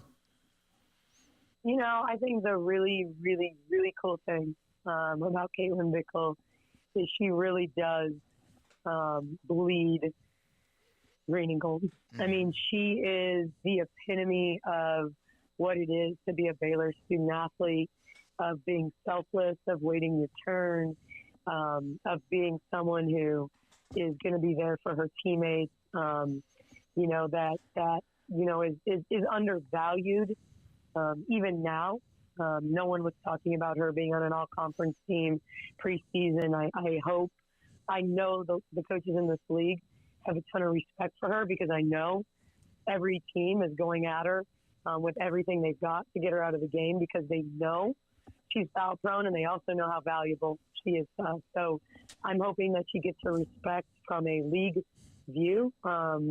But, she's so much bigger than her statistics for us, because she's probably, if I were to talk about my career in coaching, she's in the top 10 for kids that get the game, watch the game after the game, are going to critique themselves. She's stubborn as heck. If I were to say, something that we've worked to coach out of her is this idea of letting some of her stubbornness go at times, but she knows the game. She's a coach out there. She's always talking to her teammates. When she's in foul trouble, she never stops talking on the bench, trying to help her teammates, call out plays, get them where they're supposed to be. And the numbers this year do dictate that. We could always say there are these hustle things and things that you can't stat. But when it comes to statistics this year, the fact that she's 50, 40, 80 player right now, the fact that when you look at our team plus minus, she's doubled anybody else on our team in the positive. Before the Texas game, she was at plus 110 in the plus minus, and our next best player was at plus 60. So it just shows you we're a better team when she's on the floor, and she's the only player on our team that makes us better offensively and defensively. We have players that make us better defensively, players that make us better offensively. She's the only player on our team that makes us better at both ends. And so, and it's not because she's the most skilled or she's the most athletic or she's the most anything. She's just the toughest, smartest, and most passionate, and she's the one kid on the team when I said who watched West Virginia, Oklahoma State, she was dialed in on Wednesday night watching, and so it's a commitment to do her job, and it's a commitment to do her job regardless of what that job is. So yeah, I do light up when I talk about her, because I just appreciate who she is and what she brings, and I think our fans appreciate her as well. You've been coaching in college for a long time, back even when you were at Colorado State. Where are you better as a coach right now than you were perhaps when you arrived at Baylor? It's a really good question. I've always told this story because it's 100% true. When I got the head coaching job in Atlanta, and we went out in free agency and got, the two most sought after free agents, which Atlanta had a really hard time getting free agents to come there. And we have the best season in Atlanta history in terms of regular season record. We were 15-2 down the stretch. We were 17-0 in games decided by 5 points or less. I mean, everything was golden. It just, if I touched it, it turned to gold. And then Angel McCautry got hurt. And the next year we were playing down a player, and 15% of our cap tied into a player that wasn't going to play a game for us that year. And we won 8 games. And I wasn't a better or worse coach. But I learned way more. I learned way more from dealing with being in close games and losing than I did in being in close games and winning. And I feel like there's so much growth in struggle. Like when things are going well, it's easy to take it for granted. It's easy to think you're doing a great job and to not overanalyze and pick at every decision you make. And I think this year I'm continuing to grow as a coach because I want to be great. So I continue to challenge, what did I do there? What could I have done there? What did I miss? How can I communicate better? But if I'm being really honest, the thing where I'm growing the most is coaching 18 to 22-year-olds. And not just 18 to 22-year-olds, 18 to 22-year-olds that are in this generation, that are extrinsically motivated, that, sometimes need carrots dangled in front of them, that sometimes I've got to coach energy and effort, which, I don't want to have to do, but that's the reality, that it's not all X's and O's, that it's not all how we can beat an opponent. It's like, are we going to play hard enough to beat the opponent, regardless of the X's and O's? And so I think my biggest growth has come in the adversity of, having players, quit the program and having sick players and injured players, and one day having 7 players in practice and the next day 9, and just having to juggle expectations. And so I just think that's it. I think it's continuing to stay focused on, what's in front, but really trying to do a better job of meeting these young players, meeting where they're at, and really get a little bit more out of them. And I think that's an ever-evolving thing, in college athletics. So that's where I would say I've had the most growth, continuing to deal with adversity, and really adversity with young people. Nikki, thank you very much. West Virginia, Baylor tomorrow, 5 o'clock at the Farrell Center. Nikki Collin, Baylor women's basketball coach on 365 Sports. So another back-to-back game that they had last week. Baylor men at 11 o'clock, Iowa State. The women at 5 against Texas Tech in a game that she just mentioned. Not Texas Tech, against Oklahoma State. Is that right? No. The women play West Virginia. West Virginia. One quick note. Remember Jerome Tang yesterday said that Scott Drew and the Baylor staff sent K-State lunch to kind of congratulate them on the year, even though with the game left. The note I got, Nikki Collins saying that when the men stood, the relationship between the two programs so good, that was never the case before, but when the men started 0-3, the women's basketball staff sent them over to lunch. Hey, get your head up, all that. And then when the women lost, 3 or 4 in a row, the men reciprocated, the program reciprocated. She was just talking about how their relationship and having each other's back is fantastic. All right, when we come back, we're not far away from Paul Catalina's top 5. There might be 1 or 2 other nuggets we get to, and we'll try to do that and more. And this is 365 Sports. Waco Regional Tennis and Fitness on Lakeshore Drive is a premier, elite, life-changing experience where you can change your mind, your body, and your soul. They offer over 40 group exercise classes every week, including boot camp, indoor cycling, and so much more. If you haven't been there lately, you will be, of course, shocked if you walked in the door and it's been a few months because of all the changes, the improvements, new flooring in the weight room and locker rooms, new paint and mirrors added to the weight room and the group exercise room, and more new machines arriving throughout the next several months.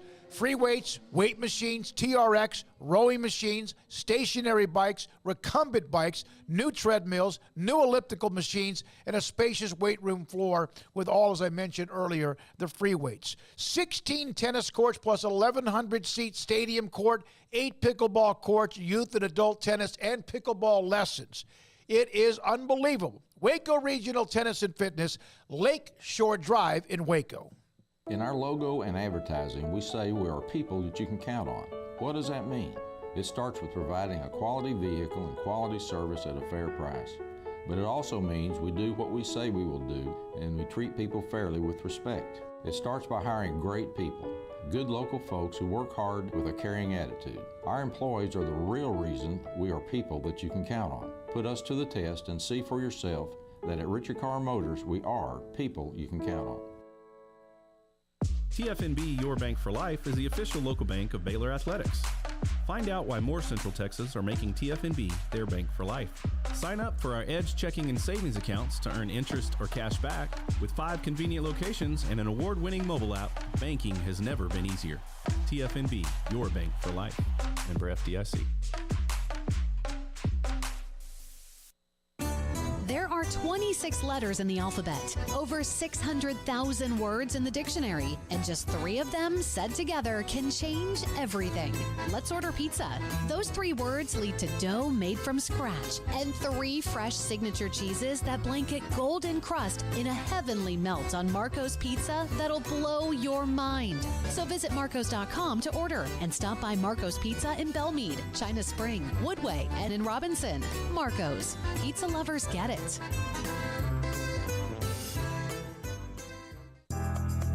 Riverbend Liquor and Wine, Lakeshore Drive and North 19th Street, right behind the bank, is a hidden gem in Waco. If you're a fan of bourbon, especially local Texas bourbons, that's where you gotta go. Balcones, TX, Devil's River, whatever it is, they've got it. Riverbend Liquor and Wine, plus the best selection of craft beers in Waco, seasonally churned out throughout the year. Whether it's spring, summer, fall, or winter, Riverbend Liquor and Wine, best selection of craft beers, a speedy drive-through window, and excellent customer service. Find out more on Instagram or just go by and see them. Lakeshore Drive and North 19th Street behind the bank. One size fits all. That may be all right for an adjustable belt or cheap sunglasses, but when it comes to your financial needs, no one wants a one-size-fits-all strategy. Ben Erlinson, your Edward Jones financial advisor, knows that his most important goals are yours. That's why he takes the time to understand your needs, knowing you. That's how Edward Jones makes sense of investing. Ben Erlinson, 100 North 6th Street in Waco, 254-759-8533. Edward Jones, member SIPC. In Texas, there's pea-size hail and baseball-size hail. Guess which one hit our house? We didn't even know where to begin, but we called our Texas Farm Bureau insurance agent, and he was so reassuring. He knew exactly what to do to get our house back into shape and our lives back to normal. Now, we're even more thankful for the roof over our heads. Stop by and see our agents at one of our 3 McLennan County locations. Coverage and discounts are subject to qualifications and policy terms and may vary by situation. This is 365 Sports. Are you a Sikkim 365 super fan? Then try out our premium subscriptions at Sikkim365.com. Tomorrow's basketball games, men's basketball. Then we'll get a note from John Canzano, who covers the Pac-12 for Oregon. Iowa State, Baylor, that's on ESPN2. Kansas State at West Virginia, they can still get a number 2 seed like Baylor can. They're on ESPN Plus at 1. Oklahoma hosts TCU. TCU coming off the win against Texas. Kansas and Texas in the big boy 3 o'clock spot on ESPN. Texas can still get the number 2 seed. Kansas has the number 1 wrapped up. At Oklahoma State at Tech, Oklahoma State really needs a win. Texas Tech's name's in the conversation. That's on ESPN2 tomorrow at 5 o'clock. The latest bracketology, Joe Lunardi, just a quick note. Kansas a number 1 seed maybe overall. 2 seeds, Texas, K-State, and Baylor. That's as of last night. Those are the schools from the Big 12. Houston, by the way, a number 1 seed, a part of the Big 12 coming up next year. Now, Craig saw this. This is John Canzano, who covers Oregon, Big 12, or Pac-12. Pac-12 officially exploring 4 expansion schools, I've learned.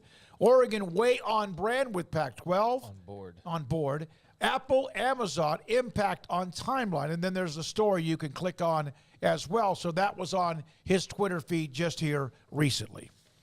Yeah, and one of the athletic directors tells them that they feel that they've got better schools and better markets than the Big 12 does. Well, one of those is Los Angeles, and it's gone. One of those is San Francisco, and the 2 schools there, no one cares about football. And then, Seattle would be the next best one, but they are behind Dallas and Houston, which are in the Big 12 footprint, and just ahead of. But to be fair, Orlando, Dallas and Houston carried as much by Texas and Oklahoma. Absolutely. As LA with USC and UCLA. But look, Sam Bradshaw's throwing up the metrics here on the games that don't involve USC in the Pac-12, and they, outside of Washington or a really good Oregon team, they don't do well. Yeah, there's a bit of a playing with words when it comes to that particular topic, because I saw, maybe it was Mandel or something that was like, well, actually, I saw that. The Pac-12 minus those two schools from LA get better ratings in general than the Big 12 schools minus OU and Texas. And that's true. But then to your point, how much of that is Oregon or Washington of those remaining? And also, how much of that is the time slots as well? When you're the Big 12 and you're playing pretty much up against the SEC, ACC, like you're playing against everybody. When you're 11 a.m. kickoffs and your 2 p.m. hour kickoffs and, the 2:30 kicks, like those things, that also comes into play. So, like, it's you can take one part of the story and say, like, yes, that is true, but there's also a couple of pieces missing as far as that goes. So, Exactly. Exactly. Yeah. I mean, there's so ways you can split the hairs. And what the ACC has found out, right? Yeah. What they just found out recently, the Pac-12 is finding it out now. The Big 12 knows it. The SEC is really the one that's totally bulletproof to this, and the Big Ten to some extent by now being so large that they have enough brands in there to make up for the Purdue versus Rutgers game, which will draw no number. Yeah, and I guess I found the part most interesting was, and I haven't read through it all just yet, but the part most interesting was the 4 expansion schools, and obviously we know a couple of those in San Diego State and SMU, but no idea on who the others would include. And apparently in the piece, I saw a tweet that's already, I guess, read through it, says that they are not seriously negotiating or talking or, I guess, considering even Boise State or Fresno State. I guess it says somewhere that they would be unlikely. So it only leaves you so many places you can look as far as who a couple of other extra Colorado schools. State is one, right? Are they already listed in there? No. Colorado State. Okay, well, then Colorado State would be one of them, and I don't know who the fourth would be because, like I said, I haven't read it yet. But that part of it is interesting that, we heard so heavily about San Diego State and SMU a couple weeks back. It seemed like they were closing in on a deal and then announcing those teams, and then that's now been, delayed, and we still have no deal. And it doesn't look like they're, on the verge of being added at this point because there's various reporting indicating that maybe that's not all, not everybody's on board with that move necessarily. So, yeah, interesting that, this was added here at the end of the week to give us a little bit more to chew on as far as over the weekend when it comes to, what could be coming down the pipeline. But, yeah, 4 schools they're eyeing, and Oregon way on board, which isn't surprising because going back to the Oregon and Washington thing, like, it's very clear they're not jumping into the Big 12. So if they're not, but others might, like, that's where my question was like, what happens if there are schools that leave and you're still back in this same old Pac-12 that's just a little bit even weaker at that point? Like, what is your move? So this could also just be circling back to, that more consolidation that was talked about earlier in the week with Bob Thompson that could be a few years down the pipeline, and those dominoes that are another set that will fall at some point. One other part of the article, again, it's in his JohnCanzano.com. Pac-12 sources say they're confident the conference will match or beat the Big 12's announced $31.6 million annual media rights distribution. And on Friday, one well-placed conference source called being in the vicinity of $31.6 million is a layup. So those are some of the comments in the story from John Canzano. What we try to do here, and I think that most of you understand, we will try to have as many different people on with different voices, different eyeballs, different opinions, different visions, different sources, and so wanted to make sure we put that one out there because it came down this afternoon. Okay. If anything was a layup, though, this would be done. None of this is a layup. This is a 3/4 court shot at this point for the Pac-12. They are a layup. I mean, that kind of talk is what makes people go, hold on a minute. Well, so if everything has been so, if that's a layup, if this is easy, if we're going to get that, then why is it March 3rd and we're talking about this? Because maybe they can get $50 million, Paul. Yeah, I mean, All but see, right. that's why people don't. I did believe say a few weeks ago that it would be hilarious to see the responses if, in fact, the Pac-12 came in with a higher TV deal after all of this hand-wringing and mudslinging, and I haven't totally ruled that out. No, but I'm not banking on it either, but, I mean, that would be a very interesting ending on Twitter if that were to be the case, that they come rolling in with like a slightly higher number. No matter what, If it's it a would be dollar like more, the Democrats and Republicans taking the win, whether they're on one side of a story, vote, or election or not. Yeah. And it's a layup. They just needed to add 4 schools to get it 9 months down the line. But, yeah, I mean, if it's a layup, then we should hear something soon, I would imagine. So let's go ahead and keep that clock ticking. And you know, that mid-March kind of time frame, like I said, is right around the corner. So. It is. And we've said that in January about February, and February about March. And really for everybody,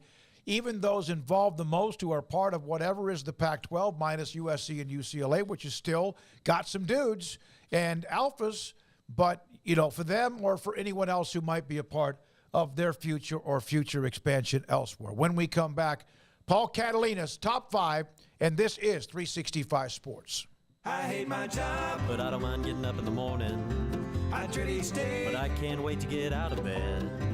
You ask me why, and what I'll say to you is true. Well, you can get breakfast tacos at Rudy's Barbecue. Scrambled eggs and brisket, they ain't fooling around. Sausage wrap, son, they're the best in town. Barbecue for breakfast, yes, it's true. Put a smile on your morning at Rudy's Barbecue. Next in line. Three Nations Brewing Company has 16 different beers on draft with a new beer every Friday. It also offers 2 air-conditioned tap rooms, a large indoor beer hall, a second-floor mezzanine offering a great overview of the brewing company and equipment, and patio where you can relax under the shade. Plus, you can now experience the new Three Nations Beer Garden Grill on our shaded patio. Grab a cold beer and enjoy a bite from our freshly prepared and delicious menu. Street tacos, quesadillas, freshly cooked burgers and dogs, and veggie burgers too. Nachos and so much more, all prepared and cooked on site. So come visit the award-winning Three Nations Brewing Company on East Vandergrift off I-35 in Carrollton. TFNB Your Bank for Life is the official local bank of Baylor Athletics. Find out why more Central Texas are making TFNB their bank for life. Sign up for our Edge checking and savings accounts to earn interest or cash back. With 5 convenient locations and an award-winning mobile app, banking has never been easier. TFNB, your bank for life. Member FDIC. Shorty's Pizza Shack at 12th and Bagby is a homegrown, locally owned pizza place that's out of this world. Everything from the dough, the sauce, the sausage topping is made fresh in-house. Not to mention the amazing pizza pillows, the chicken wings are to die for. Try the Sikkim sauce, chili cheese fries or tots, plus great specials on food and drink every single day. Shorty's is also the perfect spot to watch the game with your friends. Shorty's Pizza Shack at 12th and Bagby. Tell them Paul sent you by. Boozers is the wedding ring store and more. If you're ready to get engaged or already married and want to upgrade your wife's ring for a special anniversary, Boozers is the place to go. With the largest selection of premier quality diamond engagement rings and wedding rings in Central Texas. They have 7 cases with over 300 styles of rings from top designers like Natalie Kay. Choose from yellow, white, or rose gold, plus beautiful top quality loose diamonds. With an in-house jewelry, they can also custom make anything you want. Bring in a picture or drawing and let Boozers create your one-of-a-kind pendant or ring. They can even use some of your old gold and diamond jewelry to create something new. At Boozers, you'll find a great selection of quality timepieces, and Boozers is the place for expert watch maintenance and repairs too. They specialize in expert Rolex watch repair for fine jewelry, watches, custom work, and more. Go to Boozers on Valley Mills and Lake Air Drive in Waco. Boozers, the wedding ring store and more. This is Paul Catalina's Top 5 at 5:45. Or is it 5:55? Either way, it's the Top 5. Top 5 reasons ESPN being the hub for streaming is a good idea. Somebody's going to have to do this. I'm surprised. I'm surprised that someone hasn't maybe beaten in the market with just a service you can sign up for that puts them all in the same thing. Like how is somebody they use that come out term with this TV app? guide in that article. Like that's old school. Yeah. Like you had it in your hand. It came in the mail. Your TV guide. It had all the listings. It was Or pretty, the pretty guide simple on to your read. your satellite. That yeah. gets complicated because there's 5,000 channels. Yeah, absolutely. Number 5, ease of use. That's been the biggest issue with streaming from what I can tell. And look, not only for people in Smokey's age bracket, I think just people in general, that just kind of the annoyance of, look, Dr. Pepper had a commercial about putting the password into the streaming in enough time to make the kickoff, right? All that stuff is complicated. It's a lot. It's another step as opposed to what channel's it on? 38. Okay, put it on channel 38, and then you roll. That's not what it is. This would at least provide an ease of use factor that has not been there for streaming for the most part. And, I can just tell you that anytime that anybody over the age of 68 in my family is trying to find a game on ESPN Plus, I'm getting at least a text. At least a text. Yeah, I don't think, though, I don't know how much different or easier it's going to be than what's already out there, like Netflix's guide or anything like that anyways. Like when I pop on my Roku and there's this hub of all these different streaming channels, how is that going to be really all that different? It's going to be the same thing. I think the ease of use is just, I know I can go to one single place, and that place will tell me where this game is. That game might be on Peacock. That game might be on Amazon. And all this, like, I don't know about Amazon and Apple and all these teaming ups. Like, I don't know that that's as simple as it sounds, but well, that was one of the things. Yeah, this still. Well, there's some questions here, but like just the fact that you could go there and basically, like, if I just try to watch Michigan football, I know where to go and it's going to lead me there rather than having to search through. And maybe that's not the best example, but I think you understand. Yeah, that would be nice to not. Is it ESPN Plus game? It's all just in one spot? That would be great. Well, and look, if I can scroll over to it and then click it and then it takes me to that app without me having to go out and all that, that's to me what would be the benefit to this. It's like cable, but it's streaming there. Number 4 will lead to more downloads for ESPN Plus because people will be like, well, if they haven't done it yet, they're going to do it, which is going to be a big thing for them is to, and while it's not just like you said earlier, Craig, it's not all just about subscriptions because a lot of these streaming services have done subscriptions. They also need to balance out their cost effectiveness. Well, you can't get even to that subscription part unless people are downloading it and have a reason to. If they become the hub, and they're talking about the hub of all sports streaming. So even the NFL, Major League Baseball, RSWs, if they become that, then the ESPN app becomes absolutely essential for every sports fan of every sport. Yeah. So that's why, that's what's in it for them is, look, we'll happily send out, people to your, Wednesday night Major League Baseball game that's on an RSN. But, the easiest way people are going to do it is to come by and see our logo before that happens. Man, the more I think about this, the more this is like if ESPN could pull this off, like what a coup! Because they stand to lose like absolutely nothing and gain everything. Because if you are going to watch Big Ten football on Peacock, you're going to an ESPN app to go then watch the Peacock app. So if you're asking somebody where'd you watch that, are they going to say Peacock or are they going to say the ESPN app? So if you're Peacock and you're paying all this money for Big Ten football or NBC Universal, wouldn't that rub you a little bit the wrong way? That you're not really known as the Big Ten home because everybody just thinks it's on ESPN because that's how most people are viewing it. Like that's one element of this that I would be a little wary of. They still get the money, but you're right. They don't get the credit or the almost like the source. And that's something they're gonna have to deal with. And think about like if you've ever like switched streaming devices. Say you had a Roku and you bought a Fire Stick, and then some of the apps that were on the Roku aren't necessarily on the Fire Stick right away. It's because these gigantic corporations are in a measuring contest with each other about who should get this and that and why we should send people away from our hub to do something. So it's all a weird ecosystem anyway. Number 3, connectivity is the best way to mirror cable. So if you are trying to connect everything together, the way to convince people to step away from cable or to come and watch something on streaming, which would be great news for the Pac-12 if they have a majority streaming deal, is if you have interconnectivity among, a media partner with other media partners, then people go, okay, well, I'll just get the ESPN app and I'll see where it goes from there. Connectivity is a cool word. Yeah, it is. But if you do that, then it's the best way to say, well, see, it's not really that different. At least with sports, it's not that different. You can come to the ESPN super hub of all sports and find everything you want no matter what it is.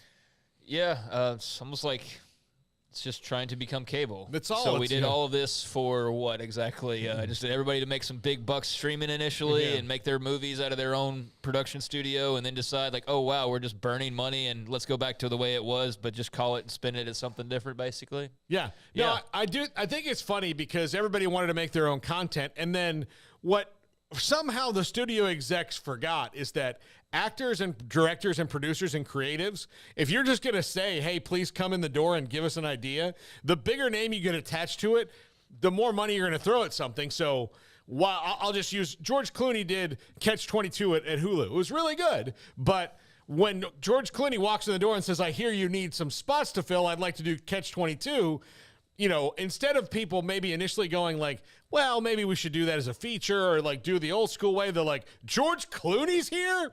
Money. Here you go. George, there's a big Brinks truck outside. Take it to your house. And that's what's going to happen there. Let's see. Number 2, time spent watching on the app will go up for ESPN, even with people leaving in certain spots to go to other games, because they'll be the one that you land on.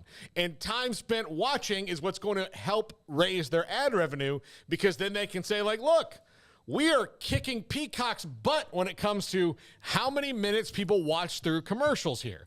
And that is a huge deal. So if you're Peacock, what benefit do you have to having this? Exactly. It doesn't make any sense. You're just trying to get people to find your stuff, and it's simple. And ESPN might be oversimplifying or overcomplicating the issue, or over like saying like, look, this is the problem. People don't like streaming because they got to exit out and this and that and the other thing. We're going to put your app native in our thing, and people will click on it and go, boom, there's Notre Dame and Pitt right there. Boom, you got it.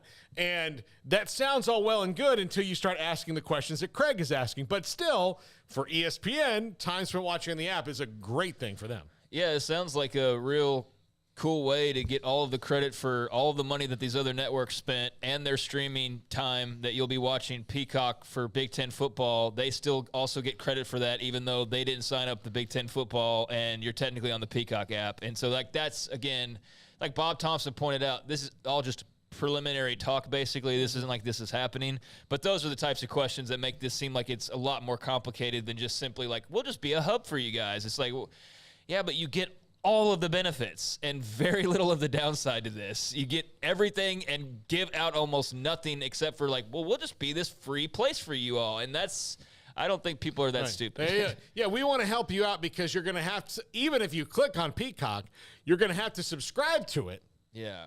To watch the game anyway. So people will come and they'll be like, oh, well, I got to watch this game. I better subscribe to Peacock, and then they'll do it.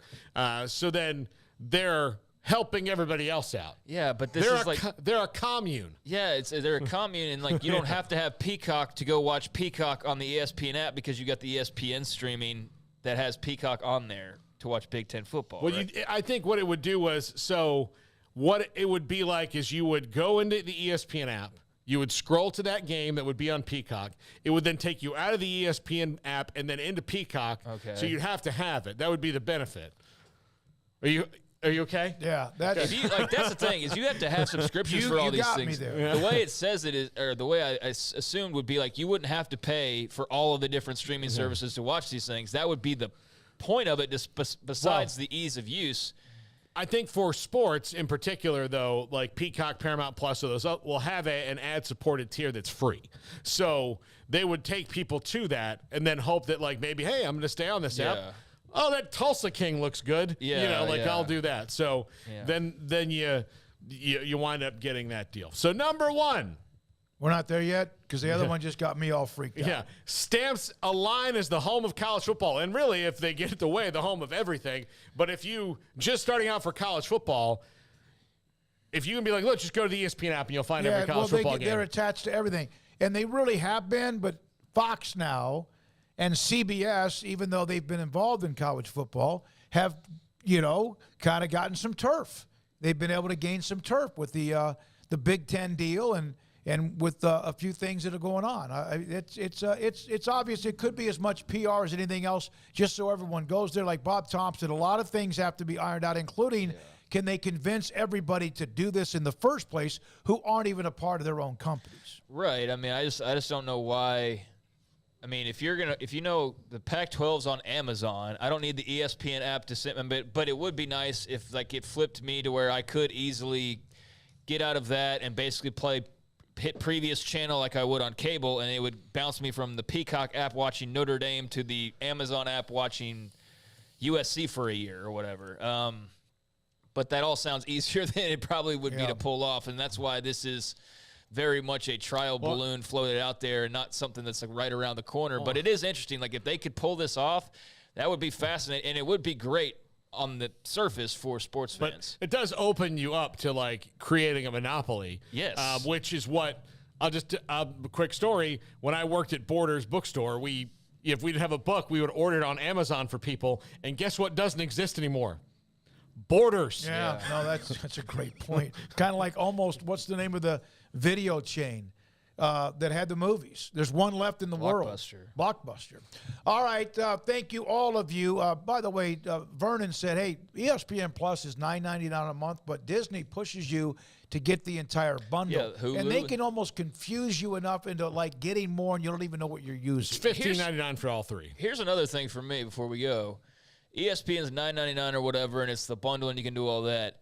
Am I signing up for ESPN Plus-like broadcasts with all this? Is this money going to go to maybe improving your student-run Texas State broadcast that's barely watchable in August of 2 years ago like we did? Or everybody who's watching these early games, where am I getting my bang for? Okay, you're making it easy, but are the broadcasts going to be any better than they were before? Yeah. I mean, I think there's some questions like that. That may be a good question for Mac down the road. Well, yeah, do I have to watch also the road broadcasters slobber all over if they're not pro? I mean, if they're not some home guys that are really good. Yeah, but I mean, you're running more of a 50-50 shot of pros versus slobbers. Yes, because there are some that are not as equal or I don't know, unbiased or whatever. It's hard not to be. All right, Garrett, thank you very much. Also, Emery Winter, he's posting up all of what we have tonight on the CW channel. Sports Tonight at 10:30 will include Nikki Collin, Nicole Auerbach, Max Olson, and who did I miss? Oh, LaFonso Ellis on the Big 12 and also the tournament around the corner. For, again, Garrett and Emery, Jack McKenzie, Paul Catalina, and Craig Smoak, thank all of you. Every single one of you, thank you so much. The chat room, the text line. I'm David Smoak. Good night. Have a great weekend. This is 365 Sports.